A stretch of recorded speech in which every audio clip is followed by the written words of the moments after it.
Okay, it's Monday night. Time to start your week right. Favorite clique about to blast the mic. Knowledge is power, it might get you flowers. If you say some stupid ish, you gon' get hit with some powder. And these four be getting wilder.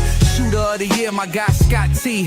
And we all try and figure out what did Van see. You never know, to rock with Slut Gang CEO, the mass creator, the man with the flow. So if you ain't lame, sit back, relax, and be entertained. It's the grown man clique. The grown man clique. Now let's go. The grown man clique, the grown man clique, the grown man clique, the grown man clique, the grown man clique, the grown man clique. Now let's go. Now let's go. Now let's go.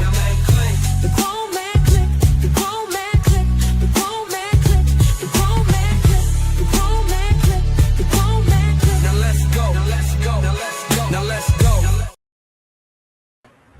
Yeah. Must be 8:05. Okay, it's Monday night. Time to start your week right. Favorite clique about to blast the mic. I'll always be in front of you, guiding you, and behind you, supporting you. Knowledge is power, it might get you flowers. If you say some stupid ish, you gon' get hit with some powder. And these four be getting wilder. Shooter of the year, my guy Scott T. And we all trying to figure out what advance see. You never know, to rock with Slut Gang CEO, the mass creator, the man with the flow. So if you ain't lame, sit back, relax, and be entertained. It's the grown man clique. The grown man clique. Now let's go. Now let's go. What's up, everybody? It's your boy J.I. the Mass Creator, and sitting right next to me is It's your boy Richie the motherfucking building. Yeah. What's up? And then on screen we've got our boy Van Gogh. What's up, Van Gogh? What's going on, fellas? And the lady with some sense and some sensibility to the show, always coming in, the model extraordinaire, Miss J. Nicole. How you doing tonight, lady? Hey, how y'all doing?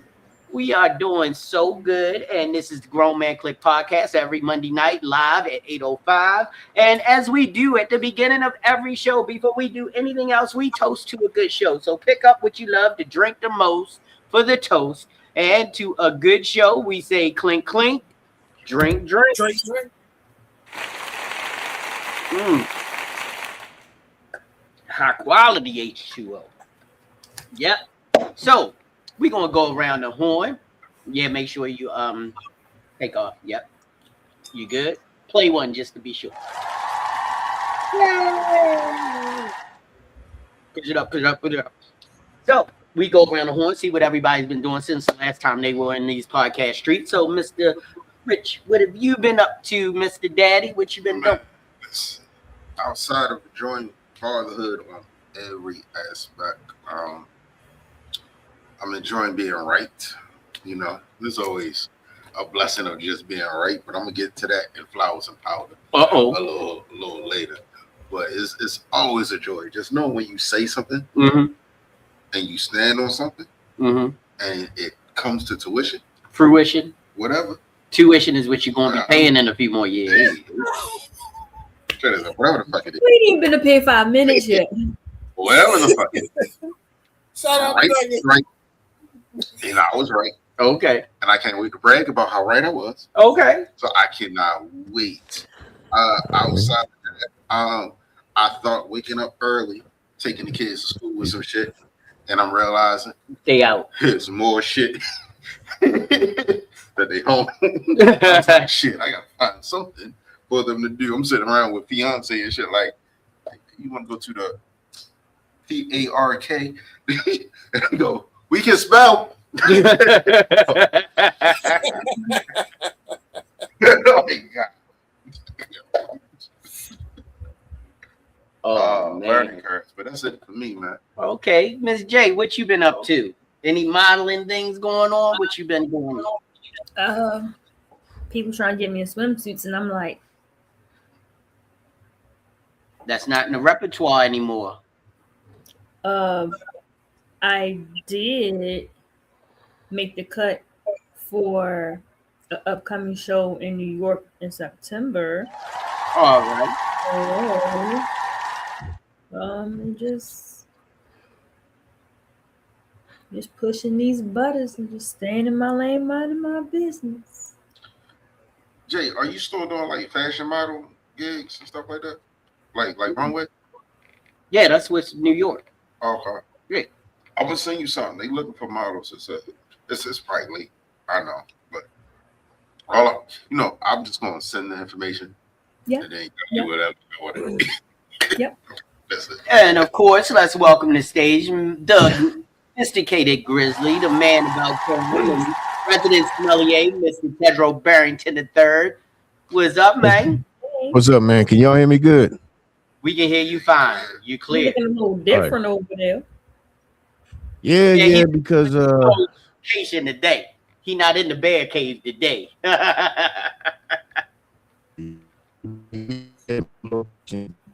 Big. You're breaking up now, man. Yeah. Well, when he comes back, we'll get the update. Van Gogh, what you been up to, bro?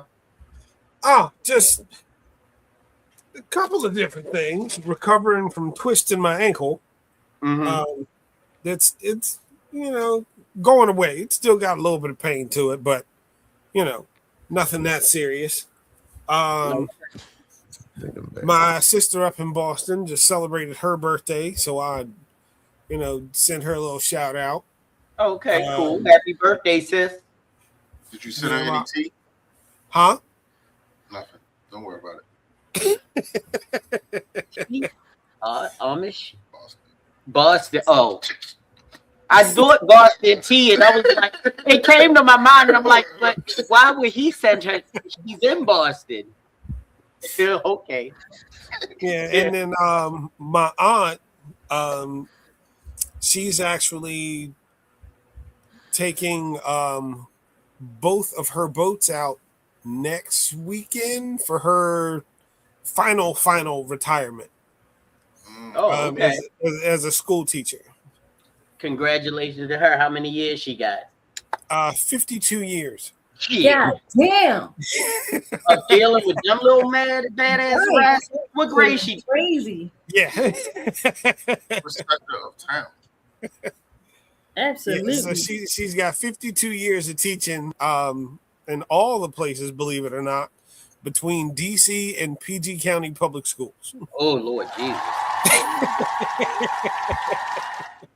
I have experience with both of them. We can tell you anything north of south of Bowie, you got your hands full.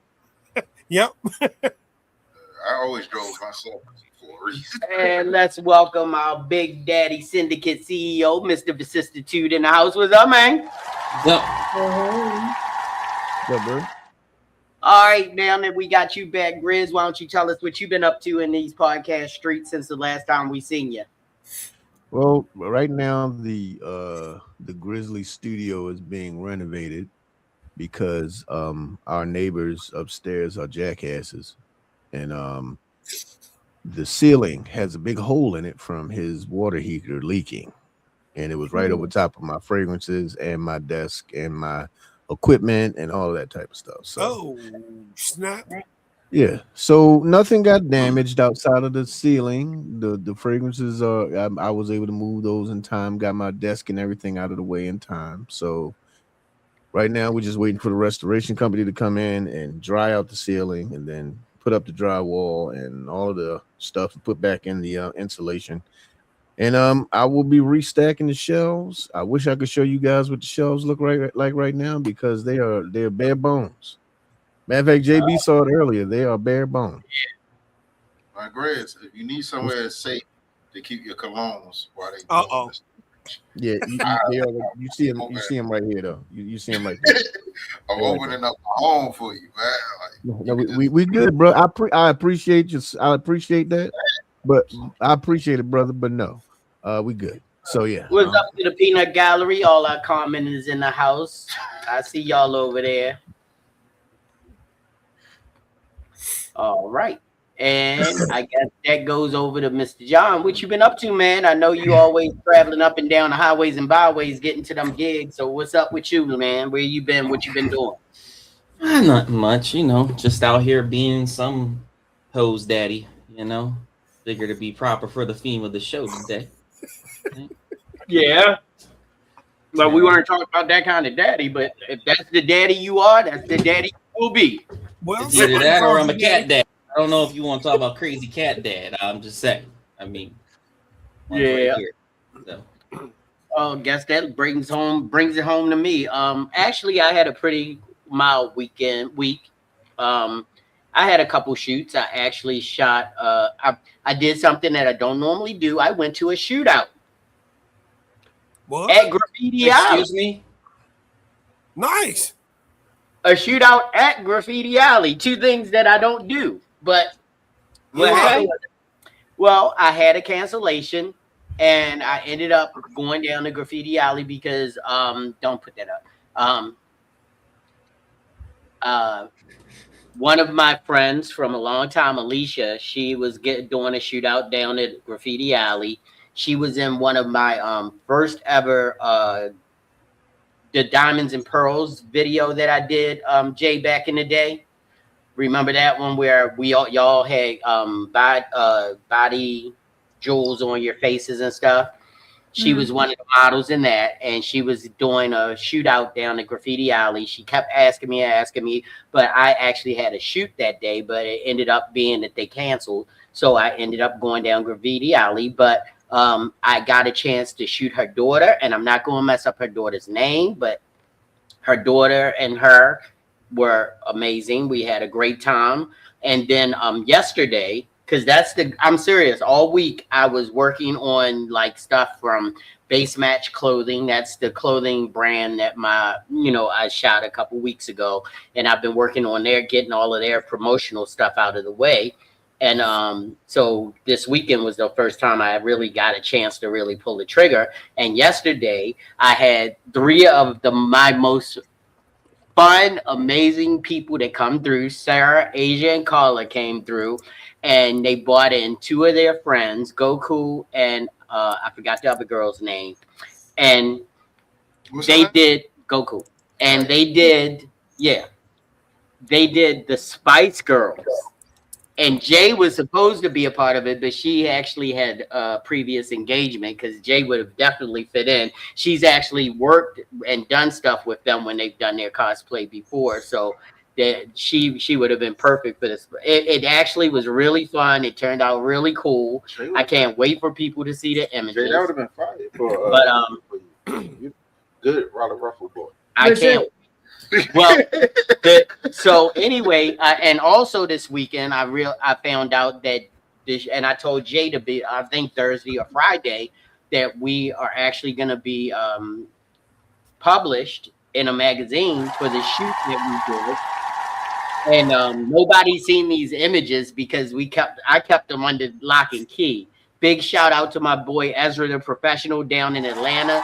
He came up with the original concept that I saw, and I said, I reached out there and I said, dude, I definitely got to shoot this, but I'm definitely going to give you props for being an inspo behind it. So after the magazine drops it and the pictures go live, I'm definitely going to shout him out on all of my social media for being the impetus for me doing that shoot. But they got picked up by a magazine, and I found out I was picked up by 4 additional magazines this weekend. So that damn sure was about to say which shoot you talking about. You know the one. I didn't. You do now, right? Now I know, but at first I was like, what are you talking about? Yeah. Well, I can even tell you the name of the spread. It's called J, All Tied Up. So yeah. But remember, she doesn't do kinky stuff like that or not like that. So what y'all think it is? It's a play on words because I'm about double entendre. So I had an idea for Jay Shane. You just do the Tootsie Roll? I was going to do a little bit. Richard, listen, Richard. I I told Jay to put it in all yellow, right? Uh-huh. We was gonna put it in like a little bird cage. This screen about to go. This screen about to go empty. If she say 5 minutes, you know where she going. Yeah, you know what? I think he like. I think he like me. I think he like it when I come around and annoy him. Oh, it's sadomasochist. I do not like to be abused. Okay. Sure about that? You kind of lit up like a Christmas tree when you said that sentence.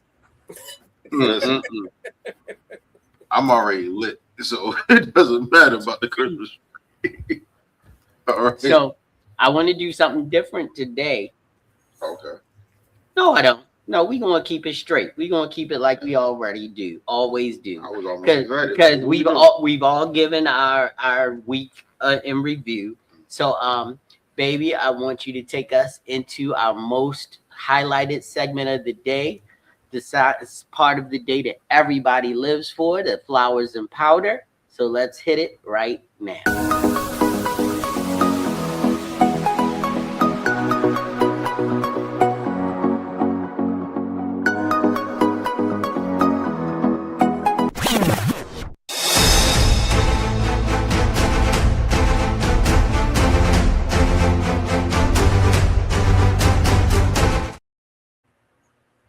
That's right, everybody. It's time for Flowers and Powder. And if you're new to the show, true to the show, or you just don't know what to do with the show, we're going to take it over to Van Gogh, and Van Gogh's going to let you know what Flowers and Powder is all about.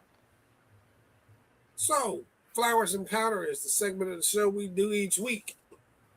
If somebody's done something nice for you, you can virtually send them flowers or a shout out or some kind of token of appreciation or something like that.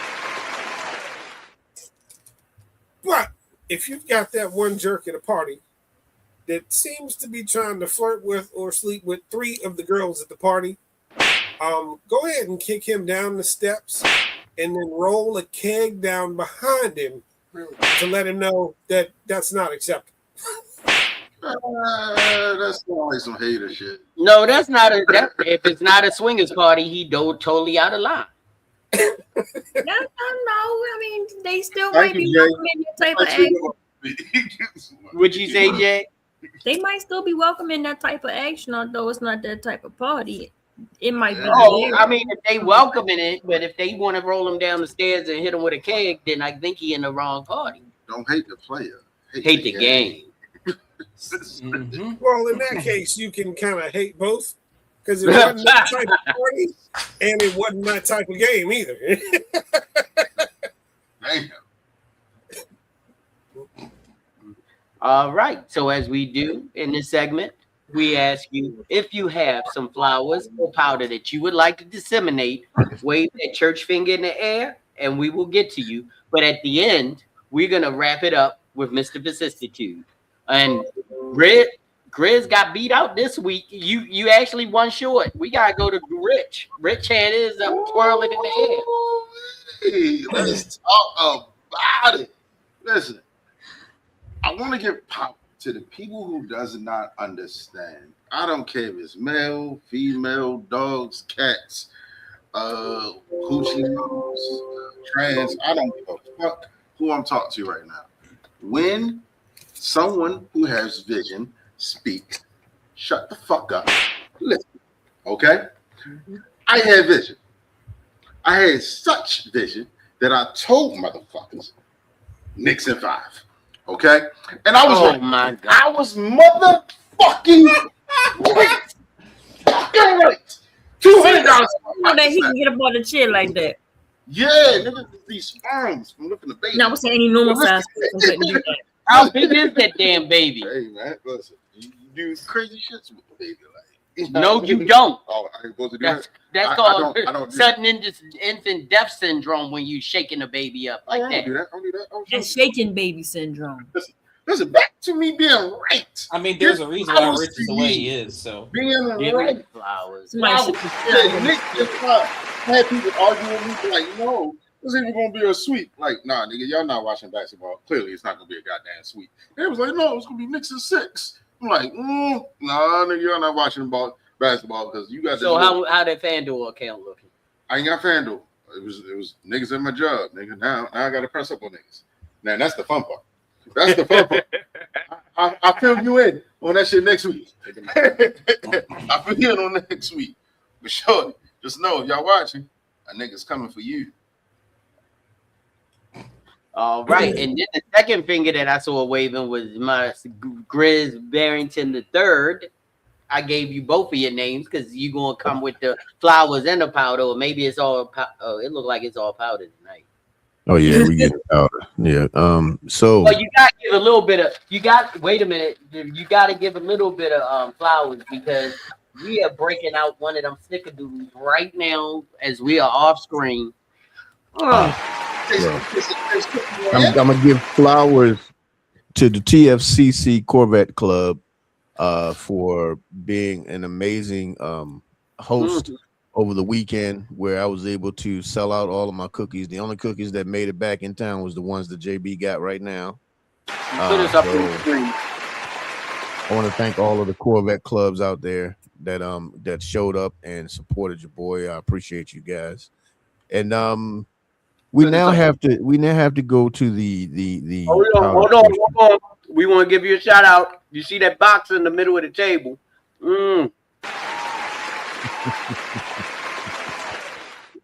Delicious. You just good, man. Thank you, man. All right, you can go back and grill.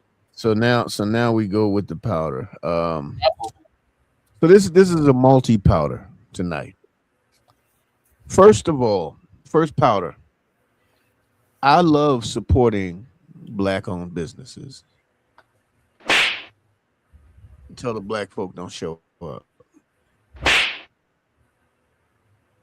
Now, when we reach out to you, we reach around so many other folks that we could have called, so many folks who would have shown up, and then you decided to just no call, no show. This is not one. This is two people did this. So powder for those. I'm not going to put their names out on blast because I don't. That also gives shine, and I'm not giving shine. But I'm also going to give a powder to some of the worst neighbors to try to blame the people whose ceiling you destroyed. You tried to blame it on our hot water heater. How does my hot water heater on the ground level of my house matriculate its way through my ceiling? I would love to know how that kind of gravity works, sir. And you are a home renovation specialist, which means I should never, ever go anywhere near a home that you built, because this is the second time that the hot water heater you put in. You put your own hot water heater in, and this is the second time you have flooded this place with your shoddy work. So yeah. And here's the thing: not one time have anybody came with an apology or anything like that. Just trying to shift the blame, as they usually always do. Them folk. But at the end of the day, your company, your insurance company, will be charged for everything that's going to have to be done in this house. So hallelujah, thank you, Jesus, for that. And do me a favor, sir. Don't say anything to me. Do yourself a favor. Don't say anything to me. And if you say hello or wave hello, that's fine. But if you try to say anything sideways about the calling the people or we should have called you, I'm gonna lay your ass out. I don't want to lay you out because you seem like things break on you easily. And I break things easily, so that's not a compliment. So just stay to yourself. Please don't bring out not only am I a grizzly bear, sir, I'm a Capricorn grizzly, which means I get extra violent. So continue to walk in whatever direction you need to walk, because you're already on a cane, so you don't need anything worse to happen. And that will be the end of my part. Thank you. So before you go to Mr. Vicissitude, can you scroll up? Go up to the videos. Stop. Go up. Go down a little bit. And could you play slap for me? It says slap. Right down. Keep going down to your down first one. It says slap. Why you say that? You know words have power. I do too, now I gotta hit you with that powder. Actions speak louder. You get the slap, slap, slap. Ain't no coming back, back, back. When you say stupid is shooting and he with that powder. And now, to the man who gives more powder than fucking talcum, we are going to Mr. Vicissitude. Let's go. All right. Well, we're gonna start with some flowers. We got flowers. See, I'm making a constant effort to make flowers happen. Okay. Okay. So, I want to get flowers to be in a DWC this weekend. For anybody that doesn't know that stands for Driving While Caucasian. Oh shit! Because I had to avoid 3 cars that did not know how to fuck to drive and swerve all around the fucking road, and then had to make an illegal right-hand turn on red near my house, and out of nowhere, just like in Grand Theft Auto, a cop spawned. Just out of nowhere. He came up to the car, and he was just like, do you know? I was like, I know exactly why you pulled me over, and I got the dash cam. Listen, this is what happened. I went here, I had to cut over, do all this. Long story short, he's like, I'll just give you a written warning. I was like, okay, cool. Appreciate it. You need to get your stickers done. I'm like, the stickers are in the glove. I just got the windshield done. Oh, just take a picture and send an email. I was like, thanks. By the way, I like your mustache. So, yeah, one of those porn stash. I can appreciate a nice porn stash. So, That was the gayest shit I ever heard in my life. you know what? Take it easy. We We gonna get some powder. We gonna serve around with some powder with that. Don't say it with a straight face, by the way. I like your mustache. I didn't say I like your mustache. I was like, it's a nice mustache. Listen, I can appreciate people's groomings. Okay, why can I not appreciate your grooming efforts? Shout out go to around and be like, hey, I smell good. You know the fuck? We insecure? Okay. That's like me saying, hey, girl, who did your waxing? It's T. I mean, it's T. I'm fucking not. It depends on how he said it. His cheeks turn red and he lick his lips and say, I like your mustache. Right, I didn't say all that. I just like, he was like, he's like, you know, you good, be safe out here, make sure you take care of your passengers, because I had other techs in the car with me. And I said, no problem, you be safe as well. By the way, I like the mustache. That's how I said it. Now, if that's gay, well, it's Pride Month. Shit. I'm happy for once in my life. Let's give some flowers to Pride Month. Let's give some flowers to Pride Month. So, God damn it. I also got in our industry, we work with a lot of LGBTQ pluses. Yep. That's just part of our industry, and I don't have any problem with it. June is men's mental health. It's also Men's Mental Health Month. True. Yeah. So, but that's going to be next week's show, because next week's show is going to have a different tone than any show we ever gave. But that's next week's show, and it's for a reason. So, we got flowers. Well, I got flowers for weathered leather banker hose. Give them a flowers.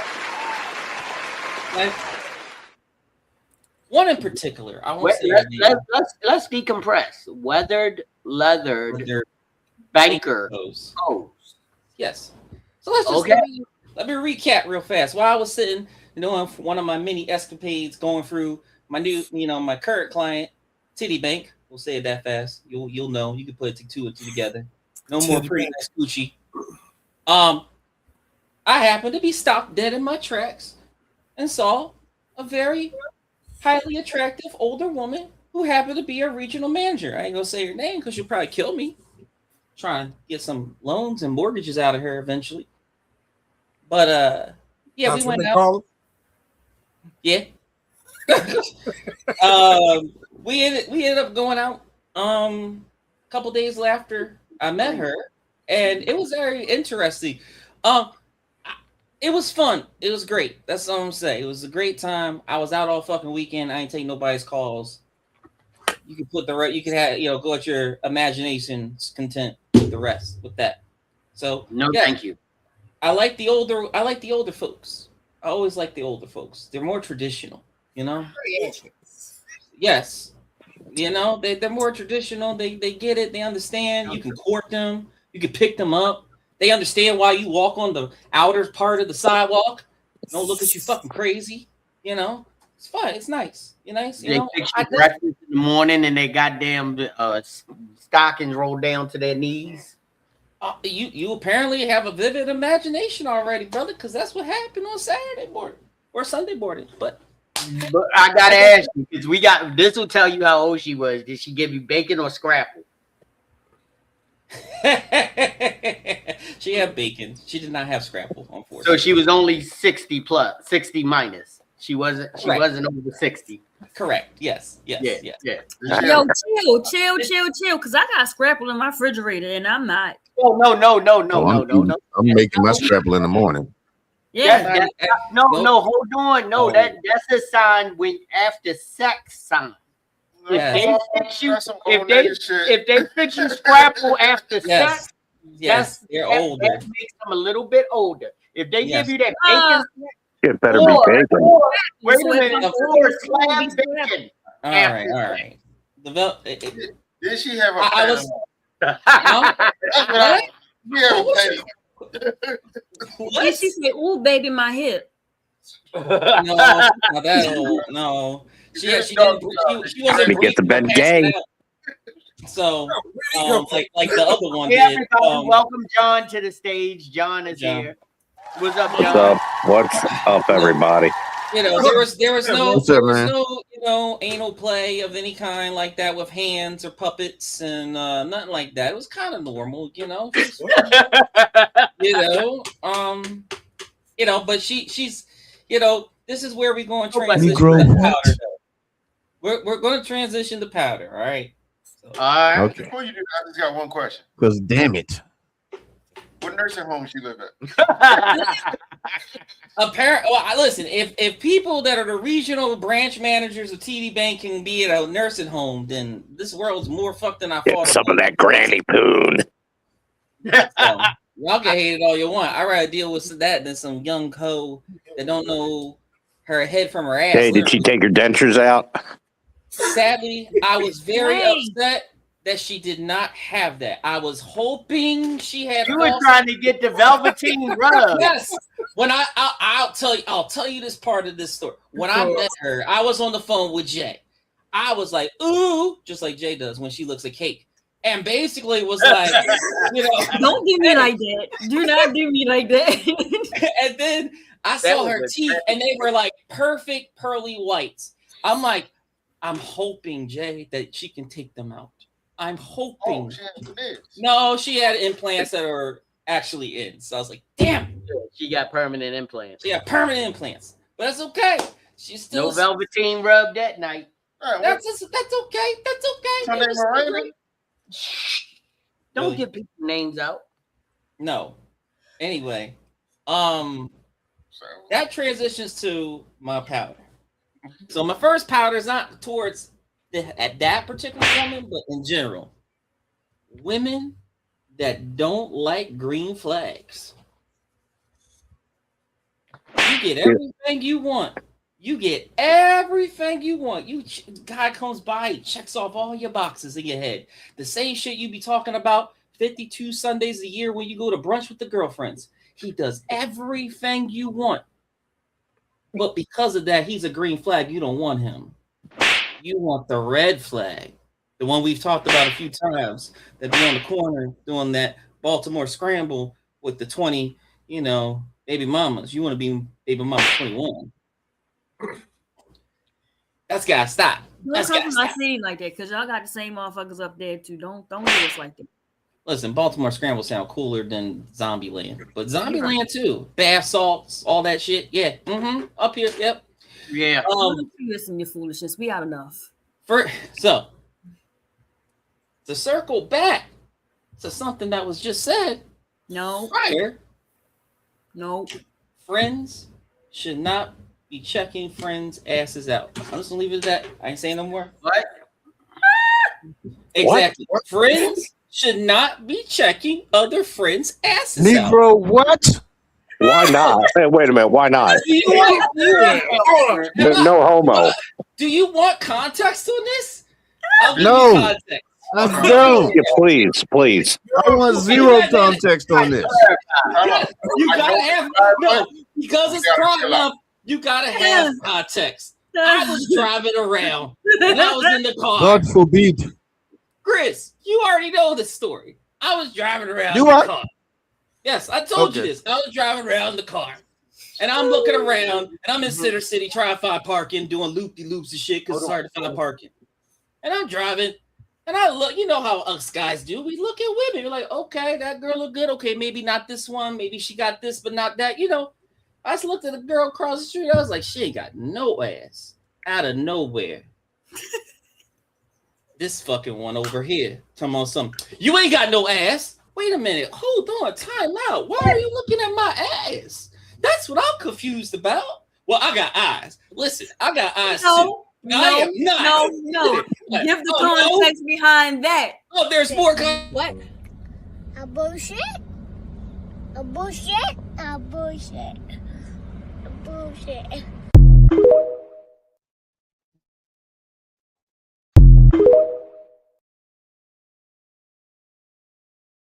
Finally, the it's baby. context on top of context. Need to give the Now it's context on top of context. Look, Go ahead. this motherfucker was out here talking about wearing some fucking P. Diddy shiny leather ass leggings Hold when on. running and shit. That was months ago. Everybody here knows about my runs and how I run in spandex. Poor Grizz had to drop off the car. It just triggered me when you said that, and I was like, but once again, friends don't check out friends' asses. Why not? Thank you, John. You just don't mean I like you and don't know shit like that. I mean, no dudes. No. Like I said, friends don't check out friends' asses. And Jay's my man's in them. Okay. So it's weird, okay? Now, John, if you want your ass checked out by that, you okay with comments? So when I seen him, I No, I don't want my ass checked out by no dudes. I'm not a dude. No, me. You got it right now. You got husky as fuck there. All right, dude. I done put my mans on with a couple of my homegirls and describing them. I do go be like, oh yeah, she got a nice ass. Like, well, I don't look at it. Sheila, you were there. Ladies in the peanut gallery, if you're listening, please verify this. The same way men look at us and think things, we look at y'all and think the same things. Oh, I know. Yes, we look at y'all booties. Yeah, but damn. So you looked at Jerry's ass? My question. I should not want to know this. You looked at Grizz's butt? Hey, man, don't put me in this. They look at your ass more than once. What she said she's looked at everybody's ass on this call. I shouldn't say everybody. No, God! No, God, please, no! No! No!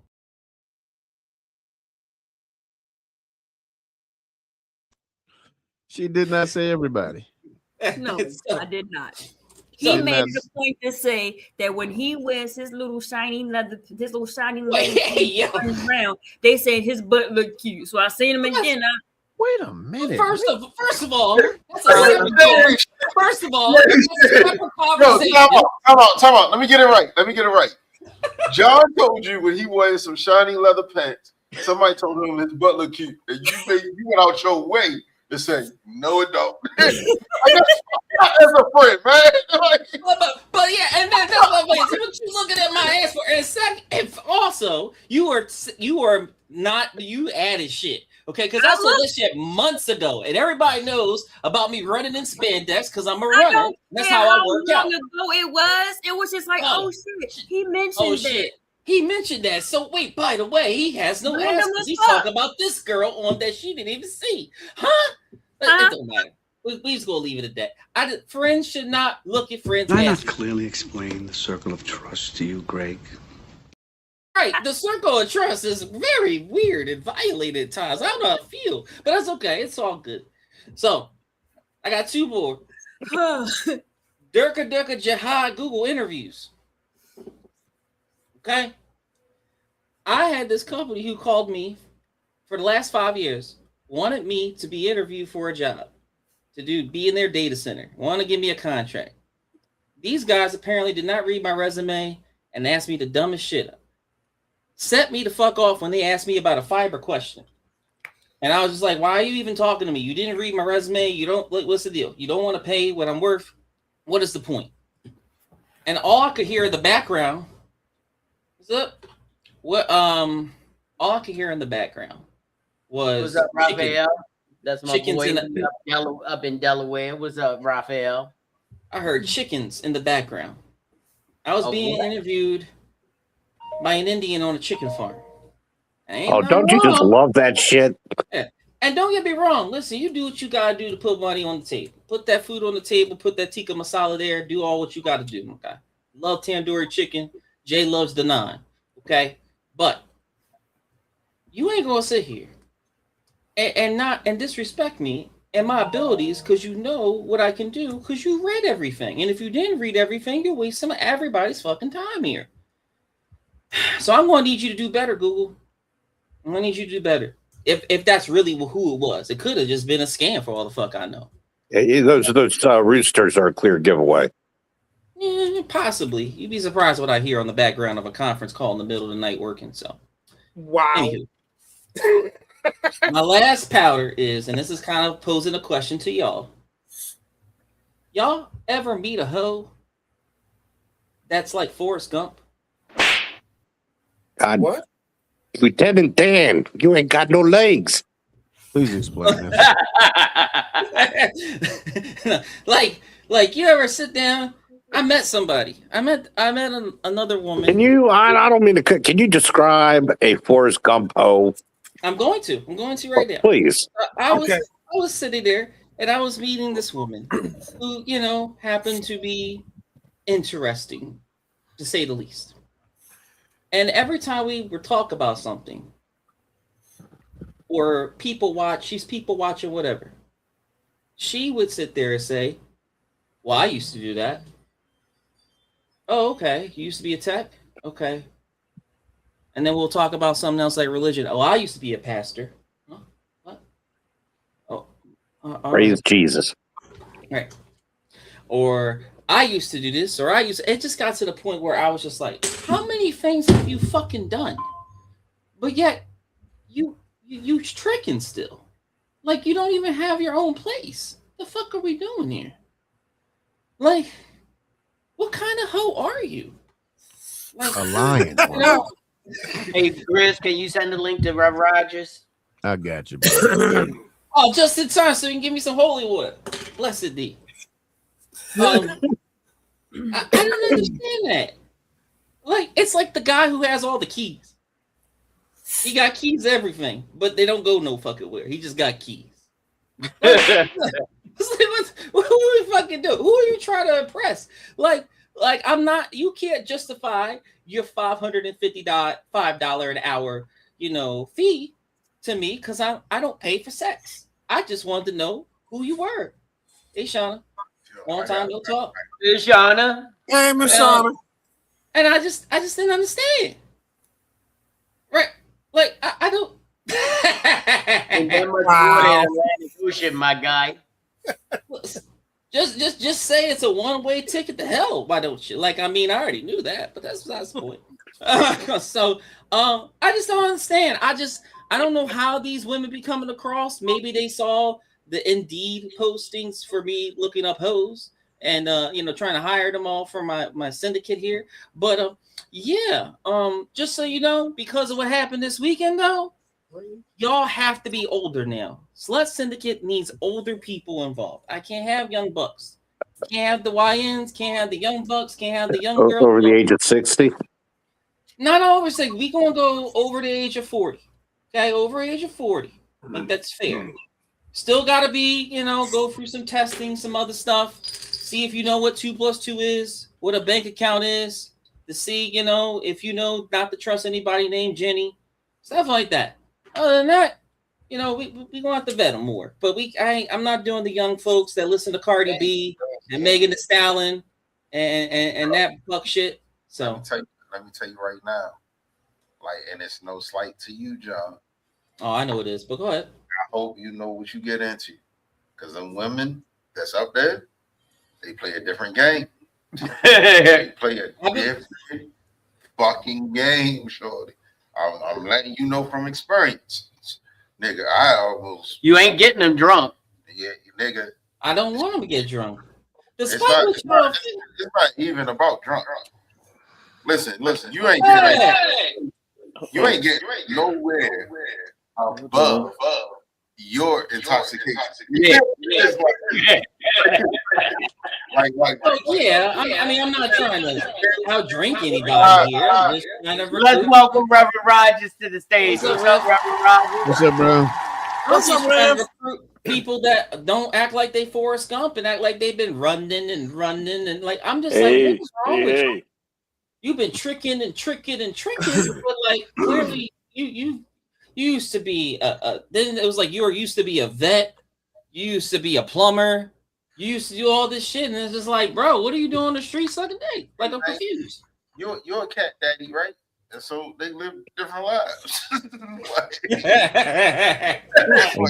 Hey John, not to be ultra negative, but with all of these used to be's, none of it was successful. She sounds like she's a current loser. Oh yeah, she definitely is. I wasn't trying to talk to the person. Okay, she wanted to talk. You know how somebody try to talk to you, you just like try to be nice. See, I try to be nice, despite what people think. I'll try to be nice, try to be respectful. Unlike some people who think that I'm a total prick and asshole, Jay. See, you know, you put that like I told you, maybe she was finding herself. I mean no harm, but if you had all of them damn careers, you just found yourself unemployed most of the time. That's all you was finding. Right. That's right. She's not young. She's not young. She's like 40. But what if she found a come up? And she found a come up on her face. And a red bottom, shades wearing. Wow. Oh yeah, of course. Everybody looks at me as the come up. That's the problem. Wait a minute. Everybody be looking at me as the come up. On you, brother? She was attempting to trick on me. She was attempting to try and sell and justify the $555. It was $555, by the way. Don't know why it's a 5 per hour. I'm like, that's call girl money. You're not even a call girl. You were on Broad Street. Did you call her to you? Fuck no. I didn't have her number. I was just out. With the girl. You said 8 short. So $555 an hour for what? You know, she said everything. And I was like everything you've done in your life? Like, what do you mean? Like, for it? Like, it was a long time. I don't think there's any amount of money. For $555 an hour, we are currently in a long-term relationship, and we have a mortgage together, and we didn't raise 3 kids. That's wife money at that point. Shit, exactly. I'll be damned. No. Yeah, I don't pay for anything, but people, unlike despite contrary belief, I do not pay for hookers or sex. I just want to make that clear because I've heard we know that, bro. It's like that one comedian said, for $555, ma'am, don't nothing on this street cost $555. Right. Because he told her. How did you get this? She volunteered the price to me. I was walking the street after a job, and she was desperate to take somebody home. And I was like, no. She saw me. She saw the Rolex. She saw my shoes. They weren't red bottoms. They were the red loafers. Red socks, by the way. And that's what. And she just wanted. It was a crackhead that just tried to swindle your ass. Yeah, that's why I said a hoe. That was Forrest Gump. I didn't want to say she was a crackhead, but yeah, she was a crackhead. She was a crack whore. I'm sorry. Wait a minute. Hold on. When did crackheads started charging $5 something? Ain't they discount hoes? That's called that white privilege. It's called inflation. Everything's went up ever since social media kept on reading and believing Megan Thee Stallion and fucking Cardi B. I'm sorry. That's the problem. You can't inflate your value as I watch you deflate in front of me. No, correct. Sorry, not gonna happen. And but them Insta hoes love that. But that's all. That's all I have this week. But remember, friends, don't check out friends' asses. I mean that shit. What? All right, people. We need to keep this show moving. And as you know, this coming up weekend is Father's Day weekend. So that's why coming up. This guy forgot already. Yeah. Well, he's new. He's new to the game. I don't forget. I need my one time, my socks. I need them. So one time. But anyway, what I want to do is I want to go to our question of the day next because it ties right into the subject. So let's hit it.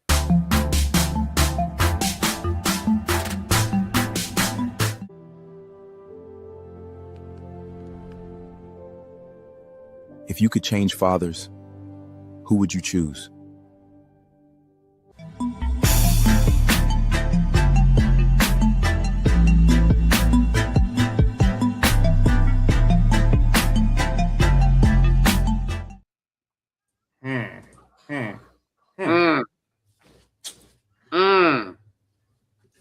I wouldn't.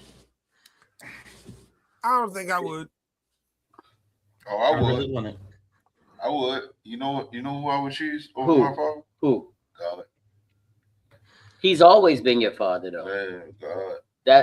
That's sort of a misnomer. He's always been your father.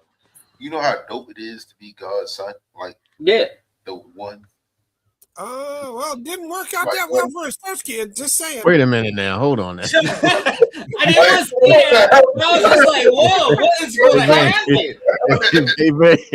Wait a minute, man. I was about to say that. He scratching his beard. Right. It might be dope. You live forever. You live forever. I mean, in our hearts and minds and souls, yes, I guess. You got to realize Jesus did miracles for everybody but himself. He saved everybody but himself. Hey, right. We live like that's a hard I'm sorry, that's not. There's a road. weird ring to Richard Christ. That's all I'm saying. It's not. Hey, Richard Christ. Christ. Our Lord and Savior, Richard Christ.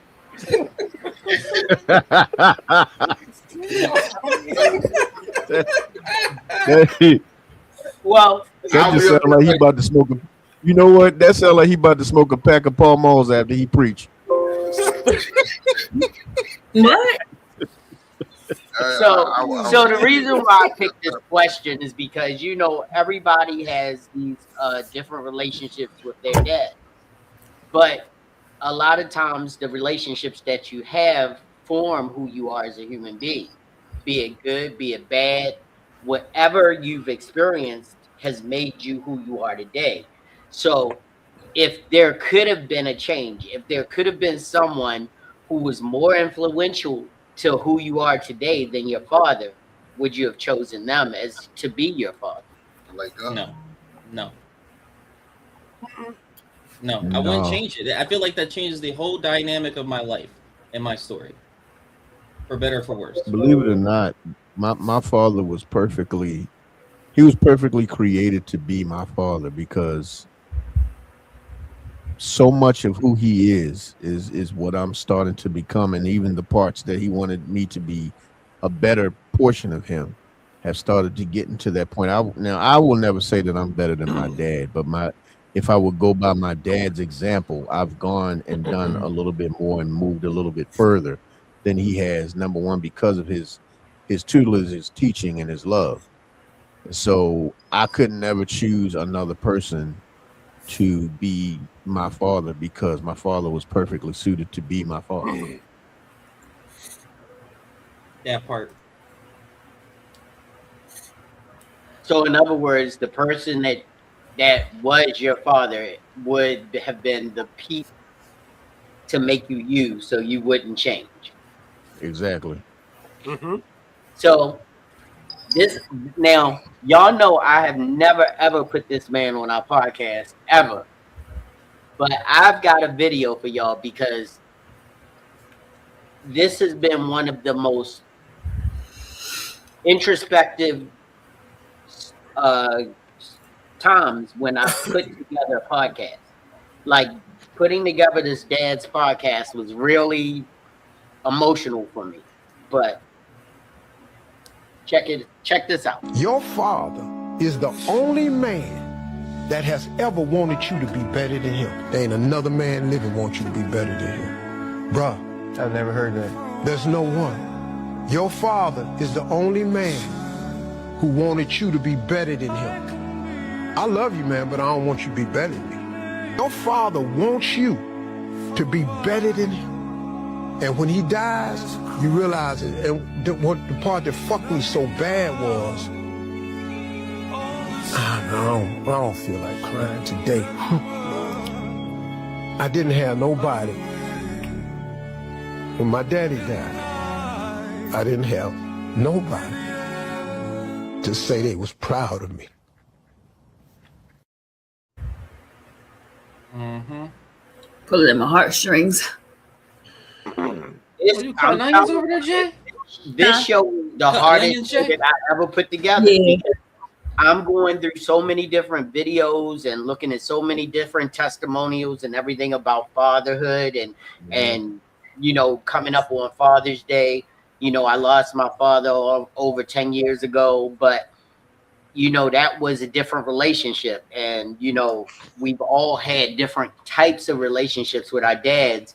Well, I had a 20-year gap between me and my father's relationship, because when I was about 12 is when he and my mother broke up, and he was in the house with us up until that point. And that was also the point where my brother graduated and he was getting out of the house. So I was the only person who wasn't reared totally by their father in my household. Like my father was there for all of my brothers and sisters. I have 5 brothers and sisters. And at 12, that was the time that he chose to leave. And I'm like, why not? Why me? Why didn't I get this? Because even my brothers and sisters, when we sit down and talk, we have a totally different idea of our dads and their same dad. Because what they saw, I never got to see. What they were reared by, I wasn't reared as. What they experienced wasn't my experience. And it took till I was in my 20s, right, Sheila? Well, what it was late 20s when I finally reconnected with my dad. Yeah. But this is the key. The reconnection of me to my dad progressed to the reconnection of Sheila with her dad. Because I didn't want her to go through what I went through the same way, which was difficult for me. So, but in our reconnection, I found out he always wanted me to be better than him. He may not have ever, he wasn't there to always show it, but he definitely wanted me to be better than him. He saw my brother as better than him, but he never was an integral part of watching the maturation of me being better than him. So, you know, it's a tough road when you're a dad. It's a real tough road. Yeah. So, yeah. Who's got something else to add? No, I think my dad, I remember some of the words that he said to me. He said, ain't no such thing as a perfect man, but there's always such thing as a better man, and that's what I need you to be. He said, I need you to look at the mistakes that I made and don't become the mistake that I made. I need you to be the best version of what I put out into this world, because the best thing that a man can put into this world is a better man. It's not the accolades. It's not the money he makes. It's not how many cars he drives. It's not how many women he's been with. He said the best thing another man can put into this world is a better man and a respectful woman. He said, if you put those two things into the world, then you did your job as a father. My father told me something similar, honestly. And because he wasn't, I got to know my father more in my adult life, honestly, than in my childhood. But I remember picking me up one time. And he said, son, he was like, I ain't going to be always around. I want you to know that I love you. And if I never teach you one thing in this life, always keep a condom in your pocket. Facts. Yeah. Now we see where you get it from, Richard. Yeah. Yeah, We ain't ever gonna get it 100% from him. There's always gonna be an underlying current with him. My dad was a little bit. Like the one time you didn't keep a condom in your pocket, you actually met the person that you want to marry. No. My dad was a little bit different. My dad was one of those. Hold on for a minute, Van. Do you mind if I put up the picture of your father? Okay. Can you go up the photo, Sheila? Go up. You got the picture of my father? And right there, right, just right that. And here's Van's dad. That's Van. And you can tell that's Van's dad. That's Van. Bro, that's you this morning. What are you talking about? Boy, that's Van right there. Right. That's him this morning. And wait a minute. Of course, I talked about my dad. So can you put up the picture of my dad? Oh, we were supposed to send pictures of dads or something? You can. Oh. So that's my dad. That's JTB, James Theodore Brown. That's my father. And of course, you can see it all day. Can't escape it. The only thing is, I don't know how it's hair Put it black. up again. Put it back up. Let me see. Oh yeah. Yeah, that's your father, definitely. Yeah, I look just like y'all pops. I feel like I don't look shit like mom. Yeah, you look exactly like your pops. Put up that last picture. I don't look shit like him. You look exactly like him. Oh, come on, bro. Is that AI? Really, y'all play too much. You're gonna try to use AI to be like, this my father. Come on, man. What? Yeah. You know he did that. You know he did that. And I was like, know, that's what I said. That AI, really? Yeah. But, so my dad, he was the guy that he would tell you bits and pieces of a story to make you do better, and then you would find out the truth later on. Right. What I mean by that is that when I first went into the military, my dad was like, well, I was in the military. I was in Vietnam, yada, yada, blah, blah, blah, blah, blah, blah. I was like, okay, cool. I just sent it to your messenger, Jerry. So when I got retired early at 16 years, I'm like, damn, dad retired. I didn't get to retire like that. I didn't get my whole 20 because I was retired early. I still got all my benefits and everything. So then I was talking to my mom about it. And my mom goes, well, what are you talking about? I was like, well, I was trying to catch dad with, being in the military and retiring from the military. My mom was like, no, that's not how that went down. I was like, what do you mean? Wasn't dad in the military? Yeah, for 3 years. Wait, what? 3 years? What do you mean 3 years? Meanwhile, I'm thinking he did the whole 20. No, my dad was sitting in a barbershop on post up in Alaska, according to my mom, and shot himself in the foot in the barbershop so he wouldn't have to go to Vietnam. So he served during Vietnam, but he didn't go over there. So he said, I'm getting out of this by any means necessary. The fuck? Yeah, so here I am chasing all this stuff that dad did, and he only did like the first paragraph and never finished the book. Bro, where's everybody else's holy water? Why do I am the only one to get holy water? I haven't said anything yet. You never say anything. I'm coming around the corner. I'll be there in a minute. Oh, mine's not bad. So my dad We would do didn't get stuff like to that. do we didn't get to have those conversations because he was unfortunately taken away from me at a young age. So, but I could break your engine down. Yeah. He taught me that. I could change your brakes. And now the funny lead thing me to is, your car. Jerry, Jerry, I think I sent it to you. Look. I was joking. I sent you mine, Jerry. That was a AI picture. That was not my father. We know. And my mother says she's sending me a picture of my father. All right, now. Yeah, because I know what my father actually looked like. I know because you've been around your father. You just said you didn't have a picture of him. Yeah, I didn't, but she's sending me one. I sent it to you. Jerry, did you get the picture of my mom, right? Yeah, but I can't show that today because it's Father's Day. Well, we got to show love to the dads, man. Yeah, people always say that I look like my dad until they see my mom, and then they're like, wait. Yeah. You do have characteristics of your mom, but that I don't want to. I'm sorry. We have all these we're gonna have to shows. hold off on that one. Yeah, but so Jay just talked about her dad. I'm gonna put her dad's picture up, and y'all gonna be shocked and truly amazed because I know I've seen this picture before, so I know this is Jay's dad. It's the same pose. Same face.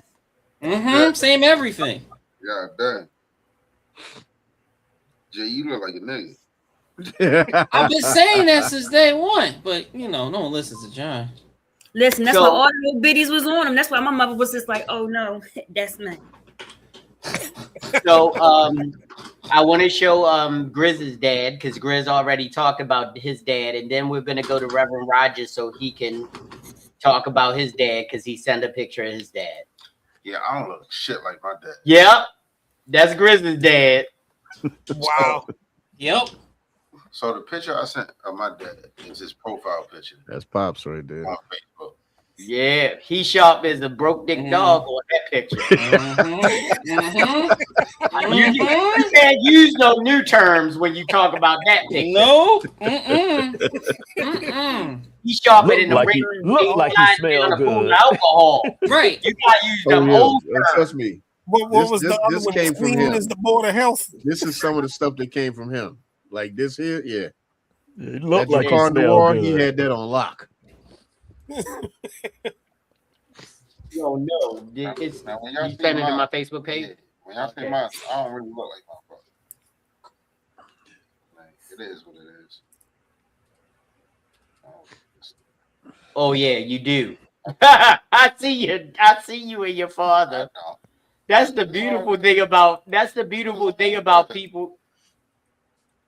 If they shaved your head, Before. I came in here with my shit before. But I'm good. His name is Curtis Hunter. It's my pops. y'all ready? Yes, sir. Do you see Rich? Yes. Yeah. Oh yeah. Thank you. Yeah. Absolutely. He looked like he about to preach. Don't do that. He do. All right, Red. Christ. I'm gonna add your dad to the stage, and then you can tell us. Okay. There you go. Yep. Oh, he That played the was- guitar. No, I think that was Christmas, and that was the guitar he gave me. Oh, that okay. I really never learned how to play, but I did use it like I forget the name of the cartoon of the dog that go around hitting people with the guitar, but I know that who you're was my talking dad. about. I can't think of his name. Yeah. El It was Kabong. El Kabong, yeah, El Kabong. something like that. Yes. So, but Wow. that was my dad. He was the oldest of his family, so they all looked up to him. In fact, his name in the family was Uncle Brother, and to his brothers and sisters, he was brother because he was Guess the first what? one. Reverend Rogers. What's that? Guess what my father's name was to his family? Yeah. Yep. Brother. Yep. That's what And, they call my dad. Great man, worked In fact, across the street there, you see that sign. It's Clyde and Clyde, the painter. That house almost burned down. My dad ran in there and pulled the guy's wife out. It's just my dad was just amazing, man. He he didn't have to talk because you see how big he was. But when he said what he said, it was over with. But the kindest, calmest guy you would know. And he passed away. He had emphysema, so he had to go on disability and everything later on. He passed away at 57. Last year I turned 57, so I was tripping all last year. Yeah. And so making it a year past the longest he lived. But he passed away when I was 19. And it's crazy. I told you guys I went to Morehouse. Went there with a whole lot of possibility and everything. Had a couple of bad run-ins and came home. It was down on myself, but I came home in December. Came home for the Christmas break. My dad passed away that next December. So I always kind of regret not finishing that role, but I had a year with my dad and, just working, doing things. He would drive me to work, little jobs I had, and just having that time with him. We fussed. We fussed. But when I did come home from the Marines after my freshman year of college, and he picked me up from the bus station, the look on his face to see his baby boy, because, I was the smarty art Negro of the family. My two brothers, they played football. And I was in the band. I was drum major until I got kicked off for hazing. But I was that dude. And to see him when I stepped out that bus station and saw him, and I think he had to look twice to figure out who I was in my uniform. But man, he didn't give a lot of advice, didn't say a lot of stuff, but he set an example. My aunt, I don't know where she is in the family, but she got divorced, and I ain't find out till my dad had passed years and years. But he would basically take care of them, take food over there, do everything. And I was like, I didn't know that, all the different stuff.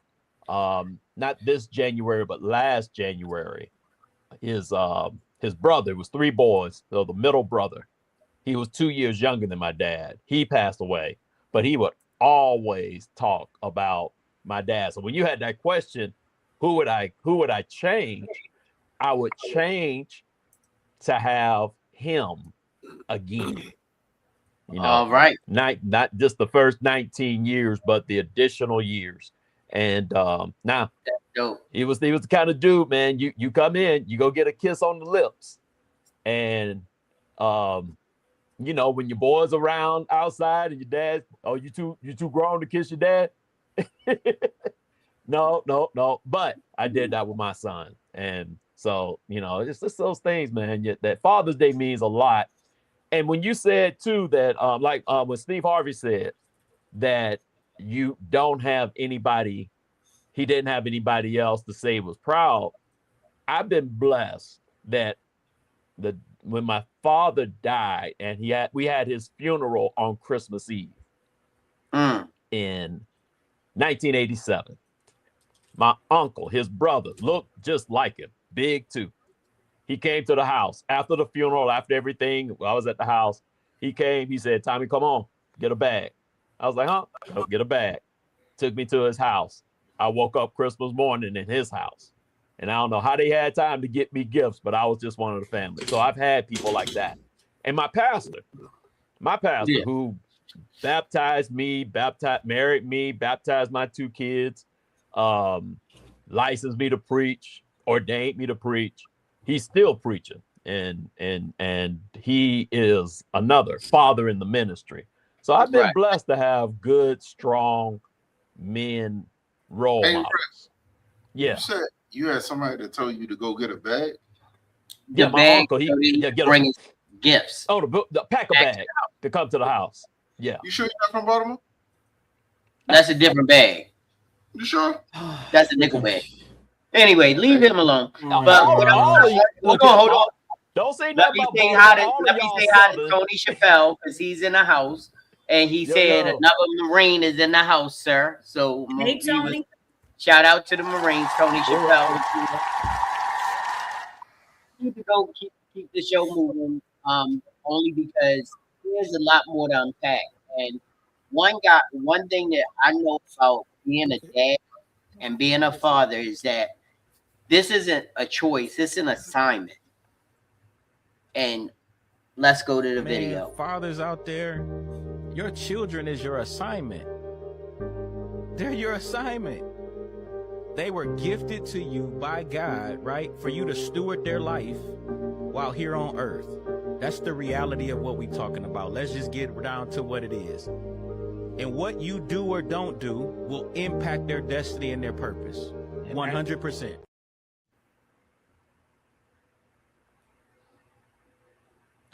%1,000% agree.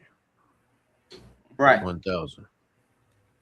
It's not just about, making them better than you. It's about giving them the choices to make their lives better and making them a better person. Because at the end of the day, just like God, because we're all 98% of us on this stage that I know about. I can't talk about everybody are believers, but he gave us choice. We have free will. We can decide what we're going to do and what we're not going to do. But raising your children to make those same kind of decisions that were given to you and laid out before you as a plan is something that makes them stronger and shows you as the man of the house or as the figurehead, as the person who's going to guide those kids the right way. I'm blessed. I've never been to a police station, never been to my front door with a police officer holding my kid in his hands. I've never had to go to the morgue. I've never had to experience some of the traumatic things that even some of my friends have. I've never sat in a courthouse. And the one thing that I did was I always gave my kids choices.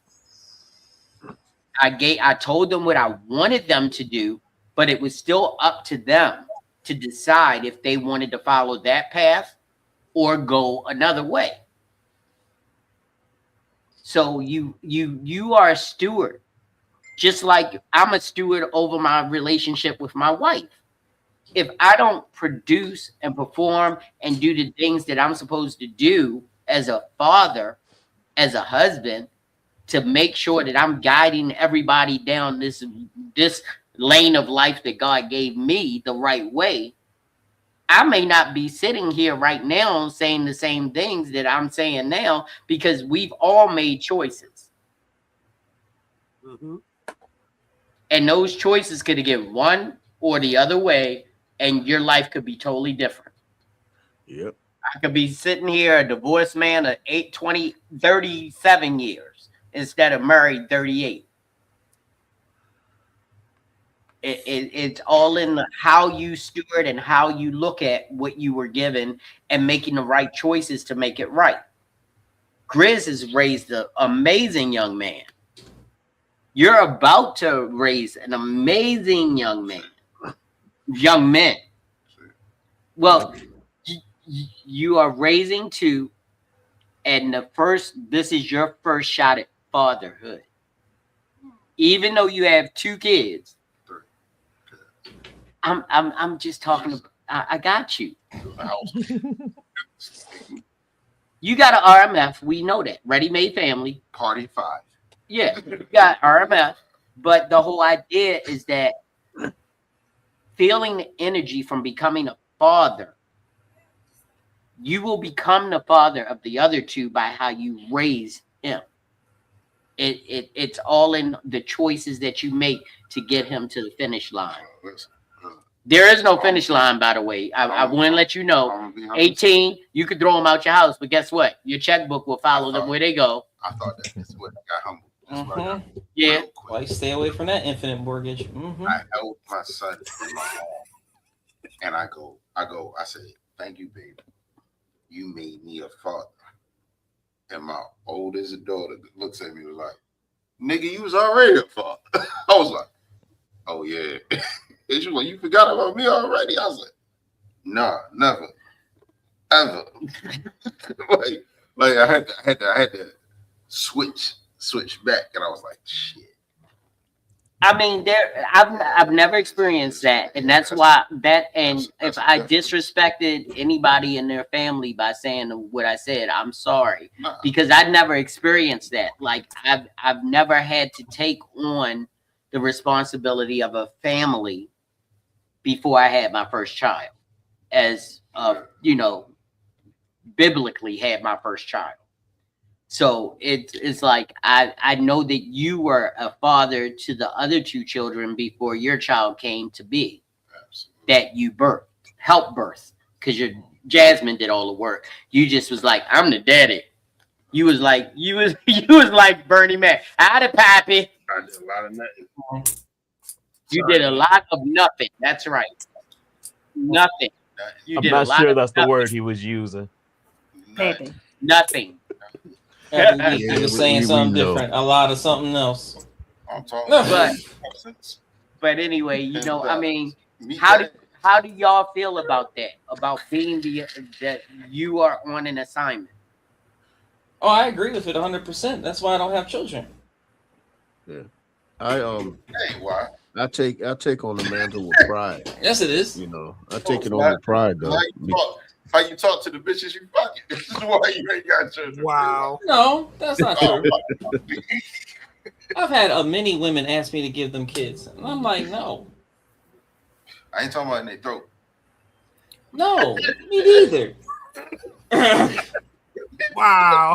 But no, I'm actually very proud of the assignment that I was given. Because believe it or not, you're never really ready for it. Because most men are still kids when they get kids. Even when you're in your 30s and you get your first kid in your 30s, you still a kid when you get a kid. So shit, you start really realizing, like, some of the stuff I was saying yesterday, maybe I shouldn't do that in front of the kid. Richard. Or when they start saying some of the stuff, like one time in front of Caleb, I was like, well, I think I was playing a game. I was playing a video game. And I remember saying, son of a bitch. And he's in there, he's laughing, he's giggling. So I'm just thinking I'm saying it. He's laughing, it's funny or whatever. And next thing you know, he's in his room and he has his game in his room.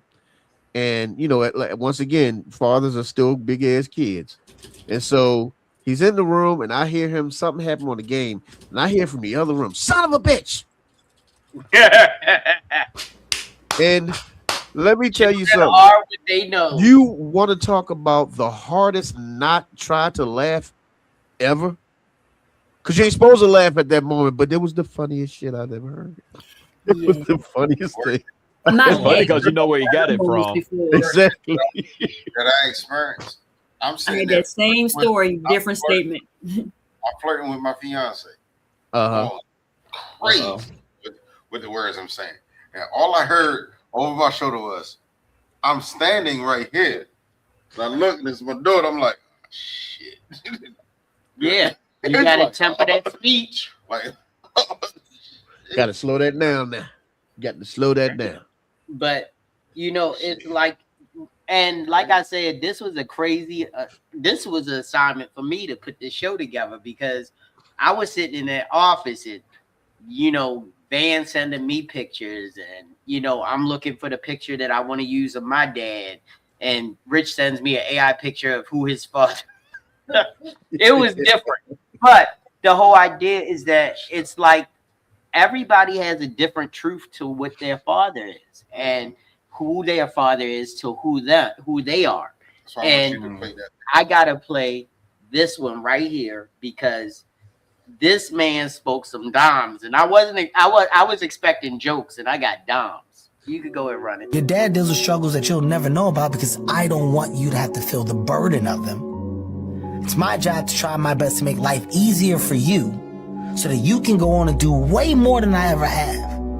It's my job to give you the opportunities to learn shit that I never knew that I could learn at this stage. But I'm going to make sure that I communicate with you differently than I was communicated with. I'm not going to let you fuck off and take advantage of the things that you have as resources at your fingertips. I'm not going to let you tell me the things that you think you should do because you feel, when I know right now at this stage in your life what's best for you. That's my format of parenting, and it doesn't mean it's the same for others.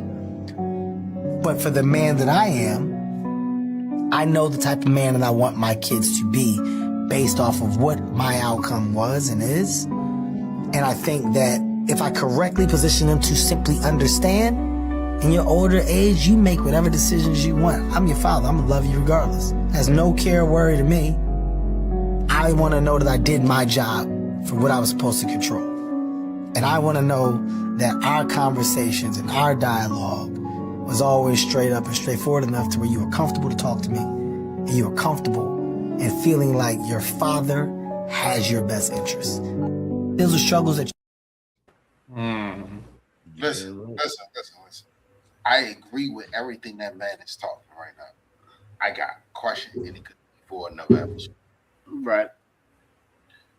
We gotta talk about after you hit and you're raising hill kids, because they're not gonna raise their kids the same.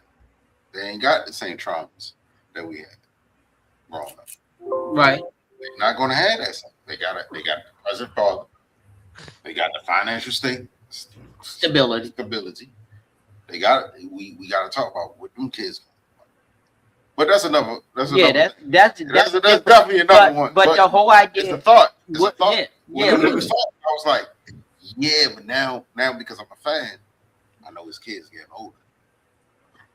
So now, what's parenting looking like to them? But think about all these relationships, because you got to remember what happened with Kevin Hart on his level has happened with men on a lower level. They were in a relationship. They got out of it. They were in a marriage. They got out of a marriage. They have kids from that relationship.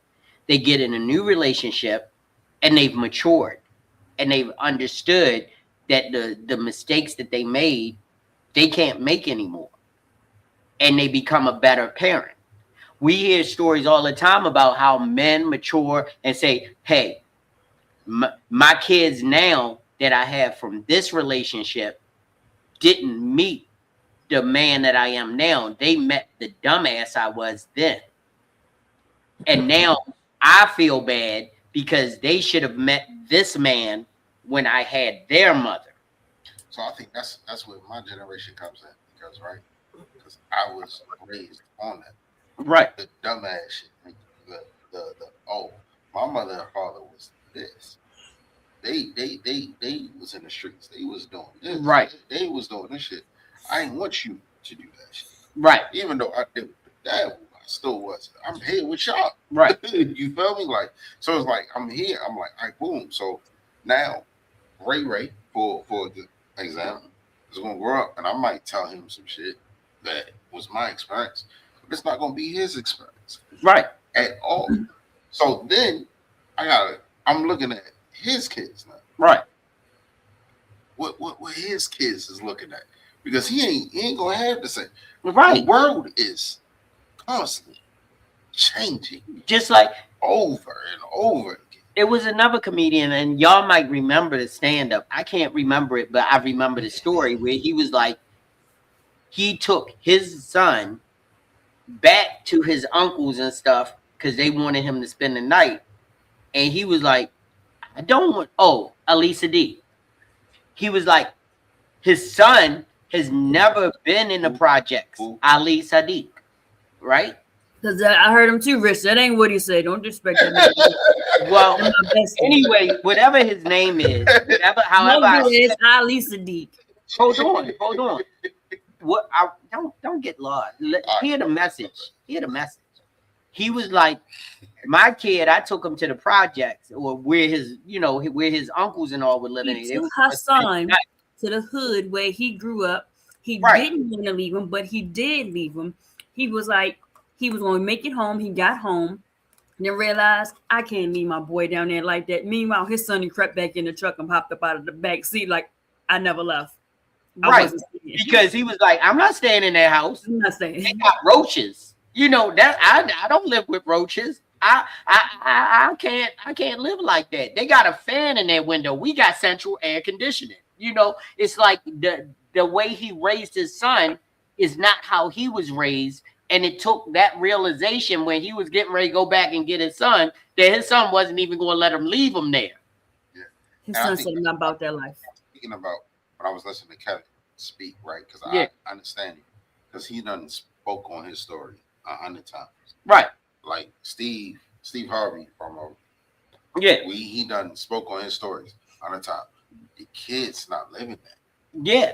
So now you're creating. So I think the moral of the assignment is at a certain point is creating a lifestyle and advice that you're gonna give that's still gonna go throughout time. Right. But Right, that's because Jerry that Jr. comes with is not- maturity. But like Kevin said, and my wife can attest to this, our kids didn't know how we felt or what we were going through, because we gave them the best life and put that in front of them, so they didn't have to worry about. They never came in and the lights were off or anything like that, but they don't know the struggle of me and my wife making sure them bills were paid. You know what I'm saying? They only see the results of how they live. Like, and this is another case in point. Jerry and Brittany's friends thought they were rich, like really rich. How old is Rick? They're 38. She's 38 and he's 37. But her friends and Jerry's friends thought that they were living in a mansion or something, because when they hit 16 and 9 months, they had a car to drive to school.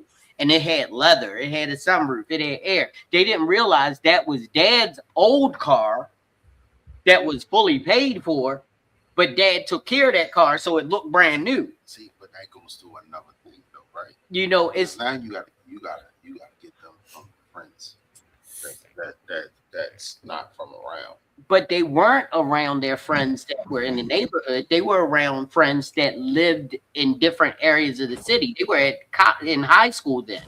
So they were where they were in high school. They were with and around friends who were way more affluent than what we were.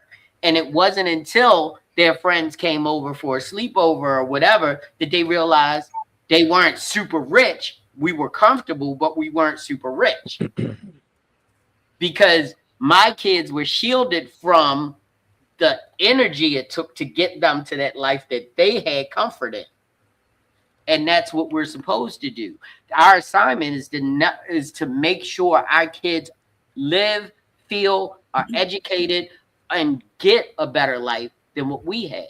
Not saying if we were making $250,000, $300,000 a year, our kids should feel like we're making $700 to $150 million a year.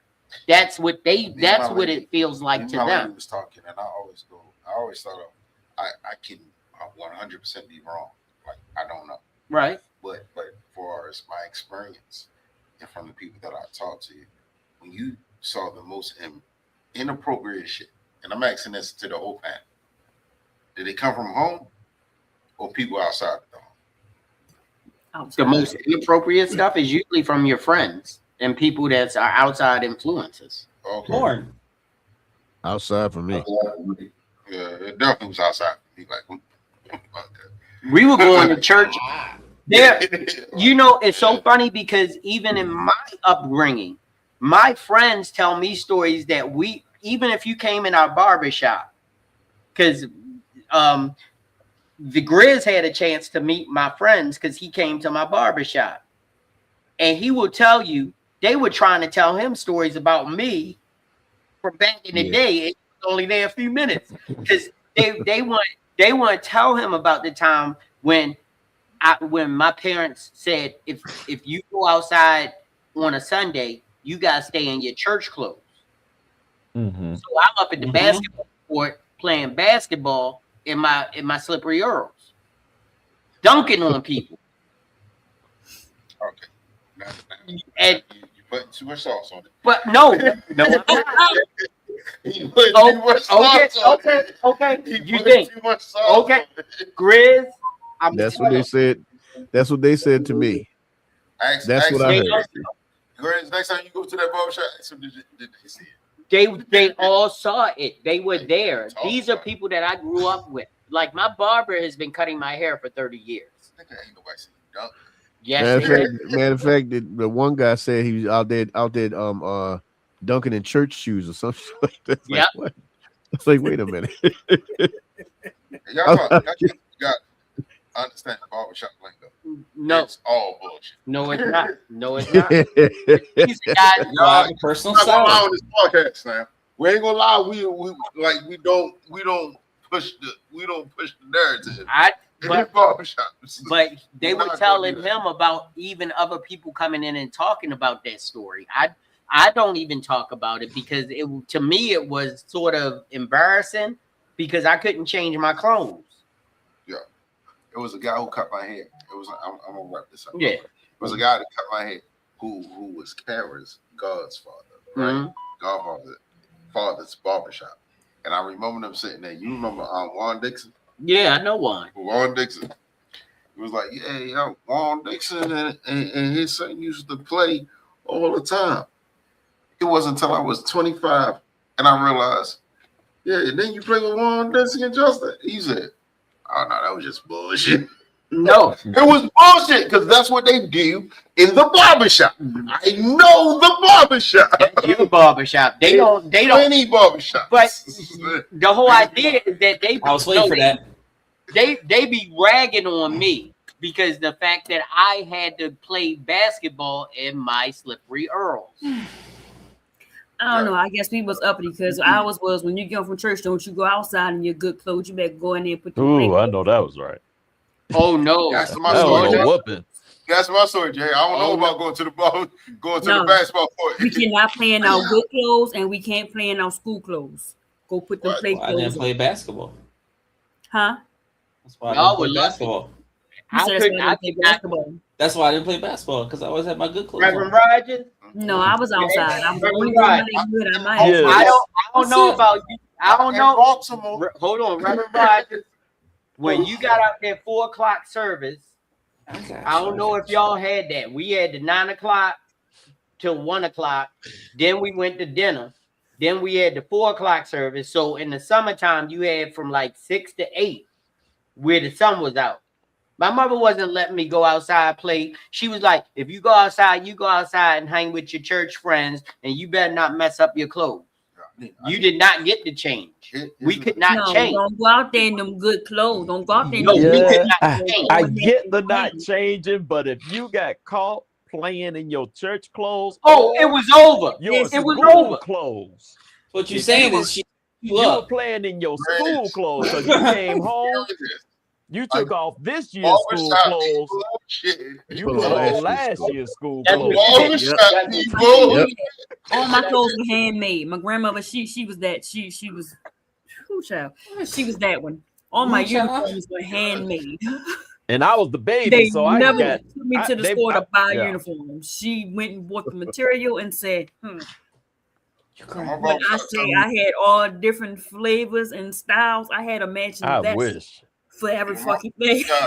My barbershop will tell me that I'm the next Spike Lee and shit, and I ain't trying to be none of that shit. Like, that was bullshit. I gotta find it. I got a picture where I had my school clothes on. It was some red plaid pants. I had on a fucking yellow turtleneck with the matching plaid vest. Looking all fancy. Courtesy and shit. of my grandmama's kitchen. Oh, with the little pigtails. Sitting there like this. Don't stand in front of the window. Listen, I had pants, I had skirts, I had shorts, I had skirts, I had the full dress, and she made me little bow ties too. I said, "This." Yeah, heavy girl. Yeah. Huh? No, I'm just dealing with my child. But let me say this right quick because it hits me. Talking to us, listening to all of our stories and listening to us talk about our parents and our dads, particularly around Father's Day, you realize that we click, pun intended, because of how we came up. Mm-hmm. And even the things we've done that didn't actually reflect how they raised us. Because I ain't like you, Jerry. I have been to court. I have been to jail. So I ain't saying all that. I've been to court though. But I'll tell you this much. Bible says raise up a child in the way they will go. When they're old, they won't depart from it. We depart to a certain level, but you got to have some place to come back home to. Right. And we all know the prodigals, the story of the prodigal son went off, wasted his daddy's money, and came home to his daddy with his tail between his legs. It's good to know that you have a daddy that you can come home to. Because if you on the hog pen and you look across the corner of the other corner of the hog pen and daddy's there, where can you go? Yeah, I didn't have that luxury. So yeah, we've had that. It's as crazy as it is, and they ain't get it all right. We don't get it all right. It's not. Folk don't care how much you know till they know how much you care, and our parents cared. My mom sacrificed to get me a snare drum going to high school so I could be in the band. Going to junior high so I could be in the band. My mom was a brat. Got me some money. That band got me some work study money in college. So all of these things, they made so many sacrifices. And so it kind of goes back to what Kevin Hart was saying, y'all. I get that. And maybe we have made it a little too easy. But you can't make it easy in the house while the road outside is still easy. Right. You have to be appropriate. You have to raise kids appropriate to the world they're going into. And so, I don't want my kids to struggle the way I did, because we did have nights growing up where we had a gas lamp to do my homework and a water hose to flush the toilet, a bucket to flush the toilet, till Friday when daddy got paid or mama got paid, and they worked 40 hours a week. It's just that, and my mom was a teacher. My dad was he worked in a cold storage, driving a forklift. But at that point in time in the 70s, a black man driving a forklift, but still, he had 4 kids. Yep. It was, and this is a funny story, but it wasn't funny for me. And but it's funny because of what my daughter did. But there was this one time, and I mean, like, I was working. Me and Sheila were working our butts off for the house. We had our house. We had the kids. We were living comfortably. But there was this one time where ends just didn't meet, and our furnace blew up in our house. And we were like, oh my gosh. It was wintertime. The furnace blew up, and there just wasn't enough money around to fix that furnace. Do you know our little freaking kids abandoned us? Well, my son didn't. My son stayed. My daughter said, I'm going to stay with grandma. She got heat. It would have been me. That definitely would have been me. Wow. Because my mother, she's the baby out of all of them. It's what? And 5 of them. She's the baby. So she got whatever she wanted. Didn't even have to ask. She could just, Daddy, I'm on my way. But Brittany went and stayed with her grandmother, and excuse me, as soon as I could get the finances together, I went and got a fireplace for our home.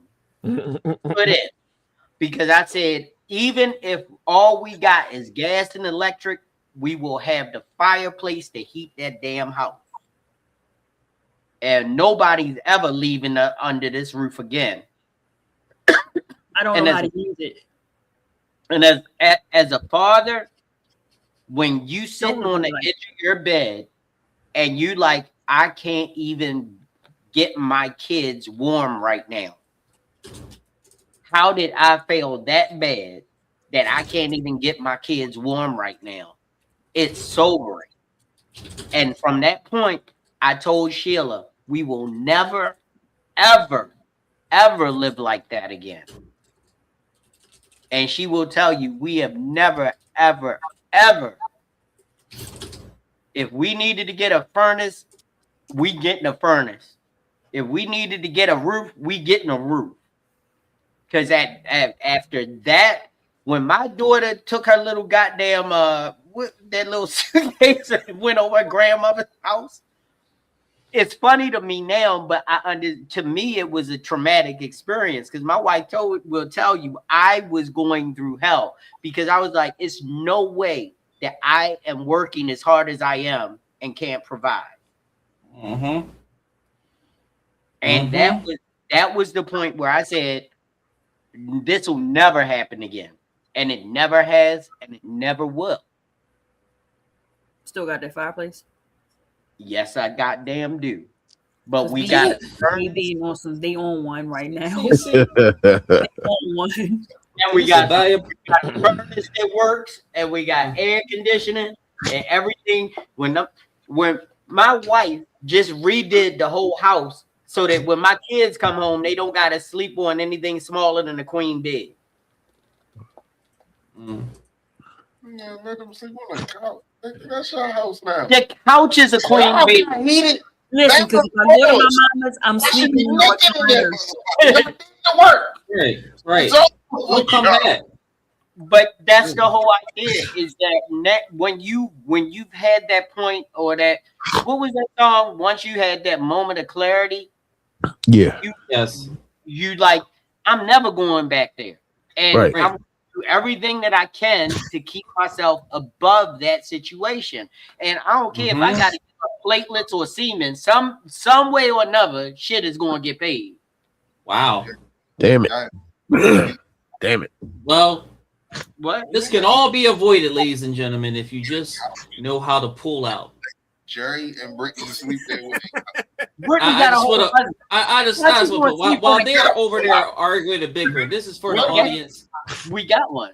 Unless you're 100% sure that you want to be with that person, do everybody a favor and use protection and pull out.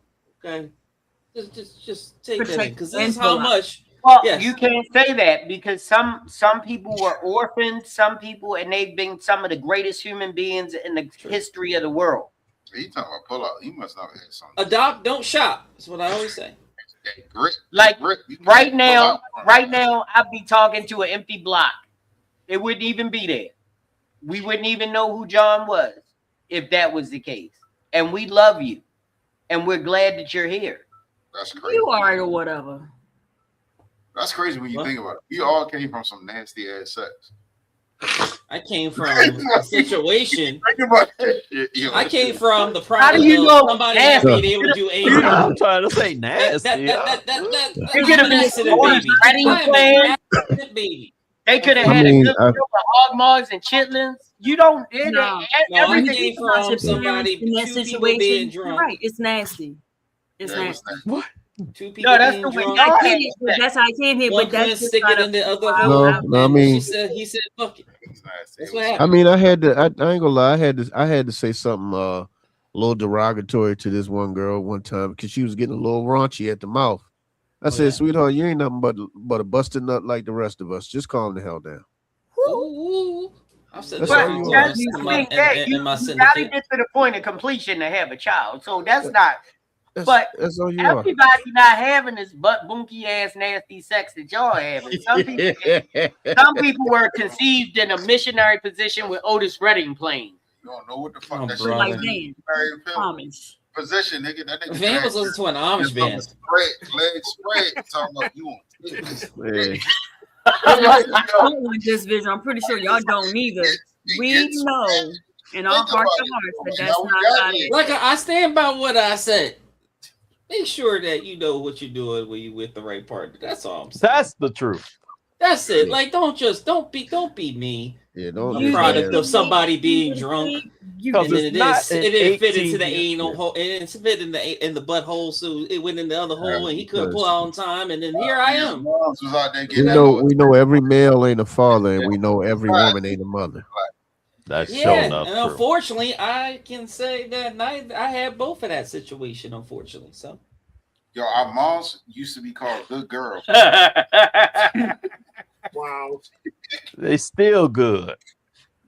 Yeah. Really? No, really? Yeah, that's code for nasty. You know what? You're right.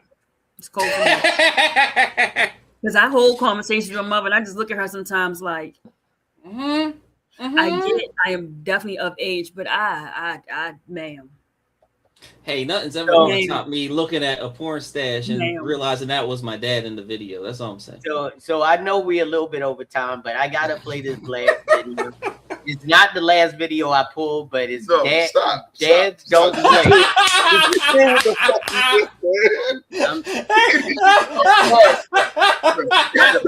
I appreciate you driving right past that, Jay. I really do appreciate it. It's a true story. Man, I can vouch for it, unfortunately. But yeah. Let it run.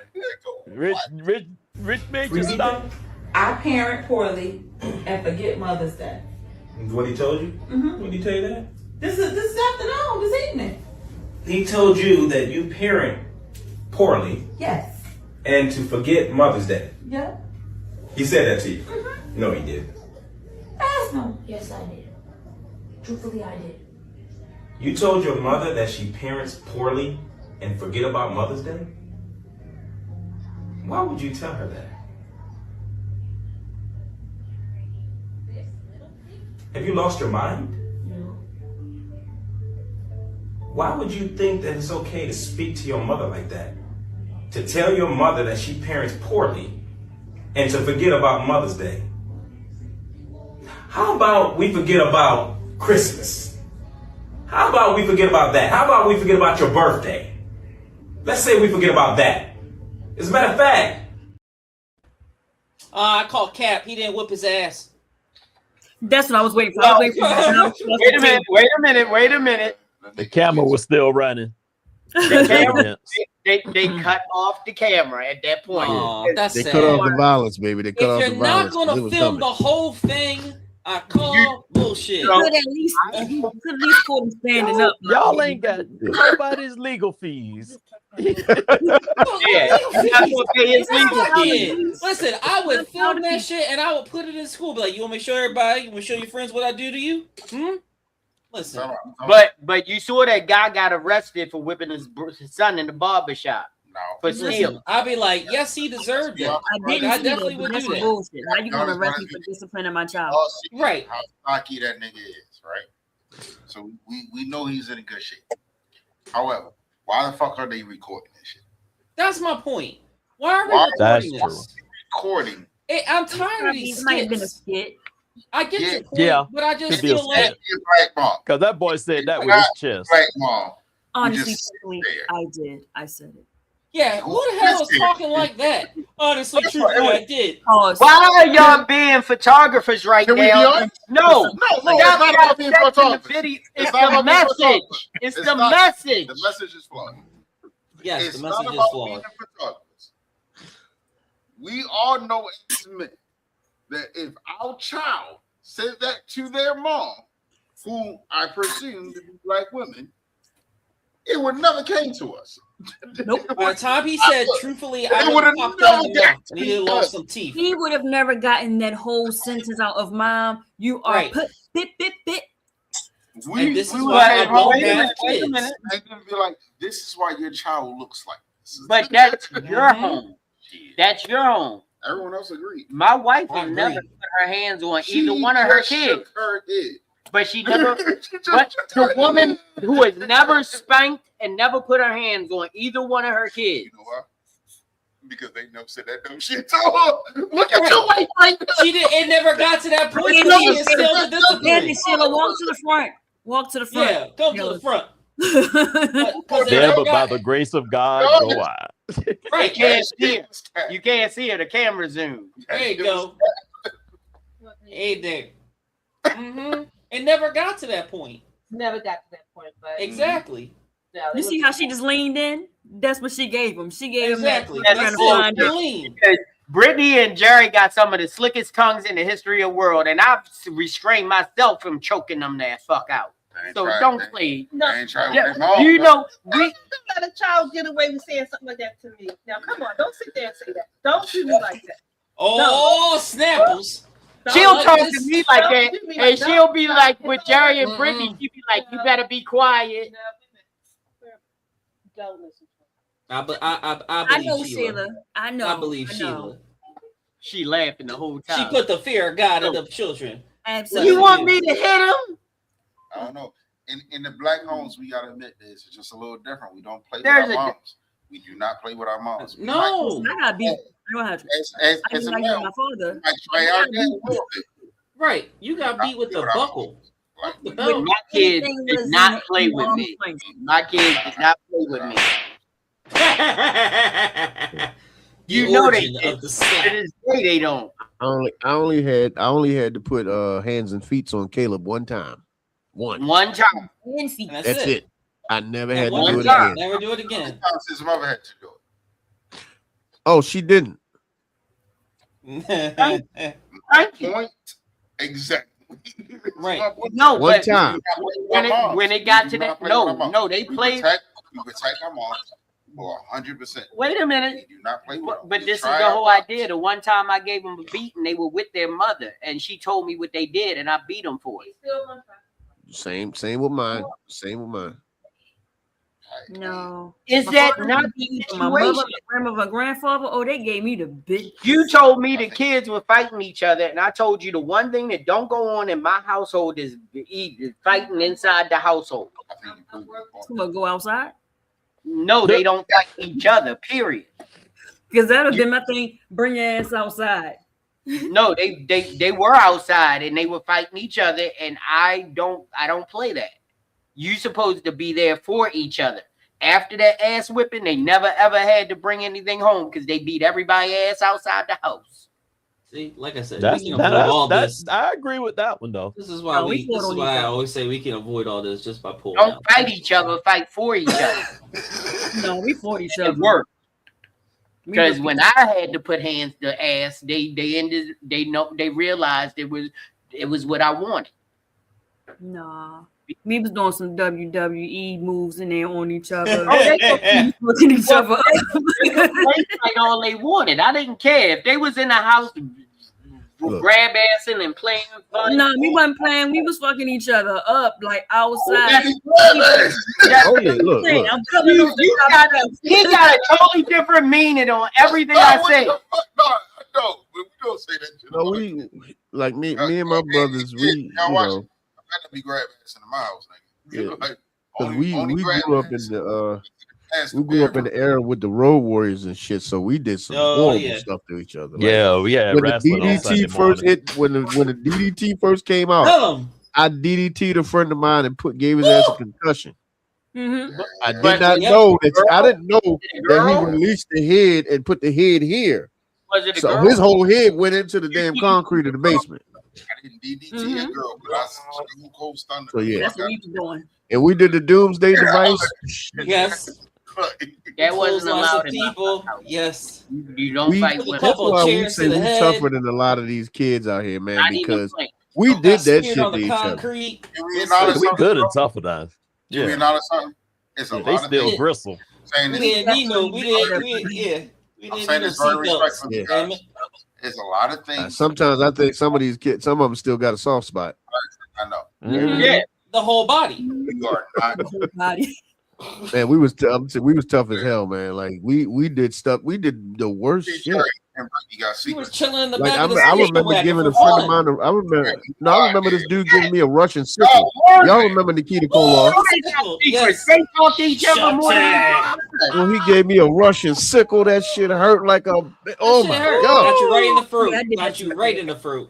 man! Look, I mean, He got That's me how you like know. right. This whole area got like it was red too. Whole area was red because you heard the slap. They ain't give the real sickle. They just made it. No, look we like they gave it did. though because we didn't I know. gave the real one. I gave the real one. Get chopped the shit out of. This man No, was I sitting think- in the car and I reached through the window with it.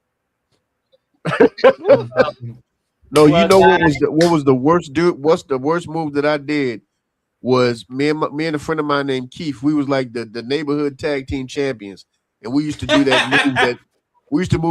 move that Demolition used to do. Like I would put him on my knee and Keith would come up the top rope with the elbow. Man, we hit the back of their head or the back of their shoulders on that ground. They was down. When they got pinned for real. They was down for real. It wasn't like he was counting it out on the WWE. No, they was actually down. Yep, they were down. But you see, when we were kids, if you went outside, you had to stay you had to stay out because if you went out, Ain't you no came running back in and in, out. you gonna stay in Oh, and yeah. watch these stories with me. Yeah. So we had to do everything. Once you get beat up, you can't run home. You gotta stay outside and eat that. Oh, You look. gotta stay out and eat it. If you broke your foot, you better not tell your mom till the damn lights go out. When you see the Exactly. street You lights going in to the the day, when you hospital see at the night. street lights, then we can go to the hospital. And matter of fact, I remember one time I think I had bruised my ribs. My mother told me the hospital closed.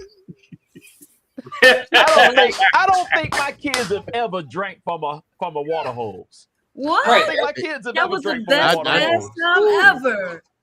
Yeah. See? Boy, This that was like the best drink. That was the best water in the world. Yes. That was especially after you finish running or playing football or playing Scully or hopscotch or whatever. Like whatever you was doing out there. Number one, it was like 104 degrees outside. So when you got that water hose water, Yeah, it was hot. But you get it enjoyed all it. over the top of your head and then you drink it. We got something better now. We got something better now. I can't wait till What's the that? kids go outside because they ain't got to worry about getting wet with the water hose. I got a power washer. Yo, shut up. Grizz. I hope they You never are see any already weird. you are already going to jail. Right. Yeah, I hope they don't see. I hope they don't go to class. taking and do a skin history off of lesson people. on a Right. power Hell washer. yeah, he trying to from get back in the skin day. grafts. Grizz, Yeah. you talking about moves. I don't know what you're gonna call this, but in our basement, you have it was like a cinder blocks was what the basement was made out of on one side. Right. The Right. wooden rail going on the other side. It was no wall, no nothing. It was just open. Again, I'm the only child, so it was me and my cousins. It was the oldest one of the two, because I'm the oldest, pissed me off. And I was always the smallest out of all. And when I said I was going up the steps, she said something slick out her mouth. All I know is I went feet first under the rail. You drop kicked her? You drop kicked her. Oh, she gave it a Tito Santana drop kick, boy. Right. Wow. And I heard it was powerful. I hit the shit on my back. I was like, I knocked the wind out of myself. But when I got up, she was still laying there. Her sister, why you do that, bitch? You next. Damn. Cut a promo on her too? Shit. Well, everybody, what she said, but she was talking slick, and I came through that railing. we gonna wrap this show up right now. But you know what? Just to put a bow on it, some of us had some of the most amazing fathers in the world, and some of us had fathers that were in training, and some of us had fathers that were non-existent. But through it all, we're still here. And through it all, either we're better than them or we're better because of them.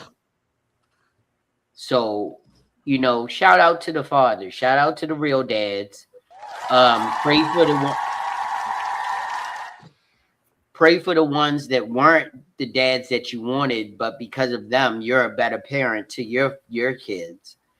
And just understand that, you know, Father's Day is different for a lot of people. And like, for me, it's more reflective on what I've done for my children and what I want to be, and what I've always wanted to be was their safe haven and their protector.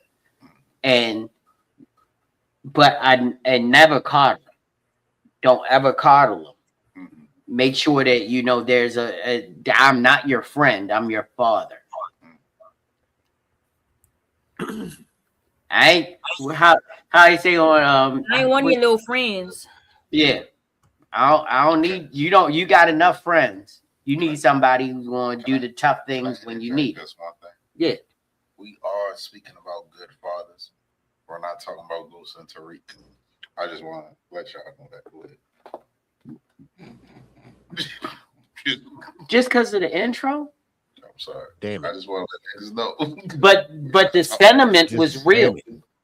But the sentiment in the commercial with Tariq was real because my son is a reflection of me, and everything that he's doing now are things that I do.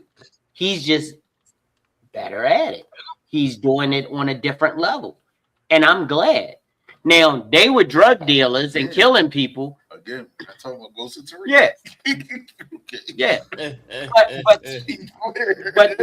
But the sentiment of being the sentiment of you wanting to be like your father and you didn't see any other way of you being like your father, if it was a good thing, meant that you got the best part of your dad. You know who had a good father and son relationship in power? Kanan and his son. Okay. No. I'm done. Yeah, you're done. Anyway, thank you so much for coming in the Grown Man Clique podcast. But before we wrap up, at the end of every episode, we want to make sure that you know where you should go to catch up with people and also to find some of the best products that we have in this DMV area. So, Grizz, why don't you come up and tell them what you got going on? So everybody, right now, of course, you know we coming back with the Sophisticated Grizzly in July, so be prepared for that. Right now, we are on pause with full length episodes of the Teddy Files, but I'm putting a lot of shorts out there now, so I'm still active. I'm still doing my thing, but until the barricade gets back to normal, it just don't feel right doing a Teddy File at the moment. But what I will say is, it won't be long. But I'm still doing the shorts, so go check out the shorts, everybody, over on the Teddy Files, over on YouTube, wherever you decide that you want to go get your fragrance love. That's where I'll be. So thank you guys, I appreciate it. All right, and let's go down to Florida and let's talk to Reverend Rogers and let them know where they can get their spiritual uplifting from. Well, everybody, again, it's always great to be with the Clique. You can always reach us at the Bethlehem Church at Bethlehem Palatka on all of the socials. We have services on Sundays at 11 o'clock Eastern, and as well, we have our Bible study and prayer on Tuesdays at 7 p.m. You can reach me anywhere on the socials on the Rev Rogers, REVRODGERS. And it's always just a blessing to be here with the Clique on Monday nights. Excellent.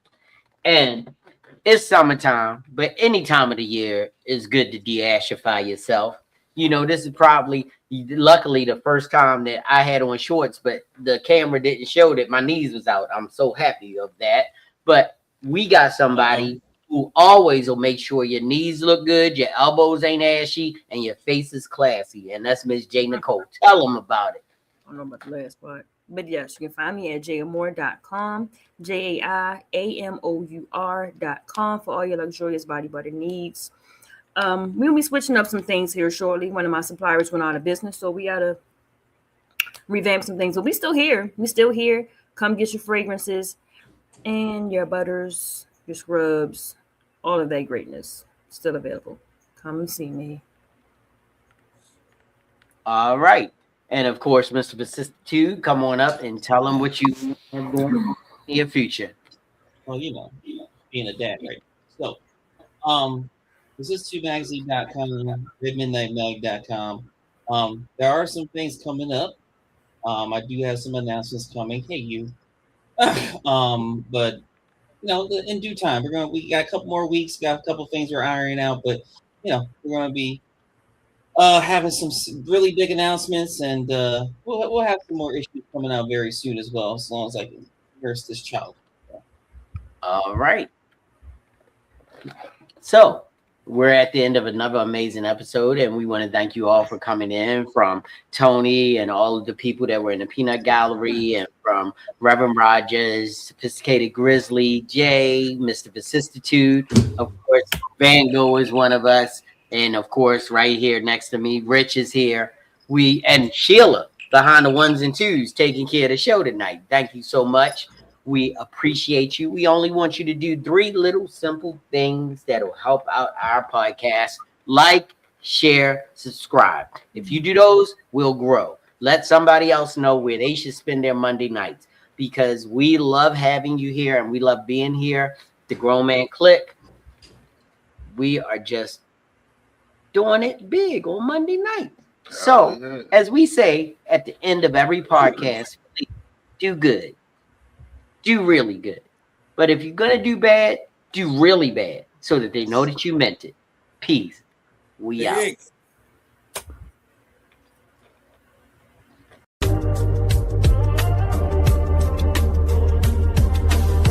Thanks for watching the Grown Man Clique podcast.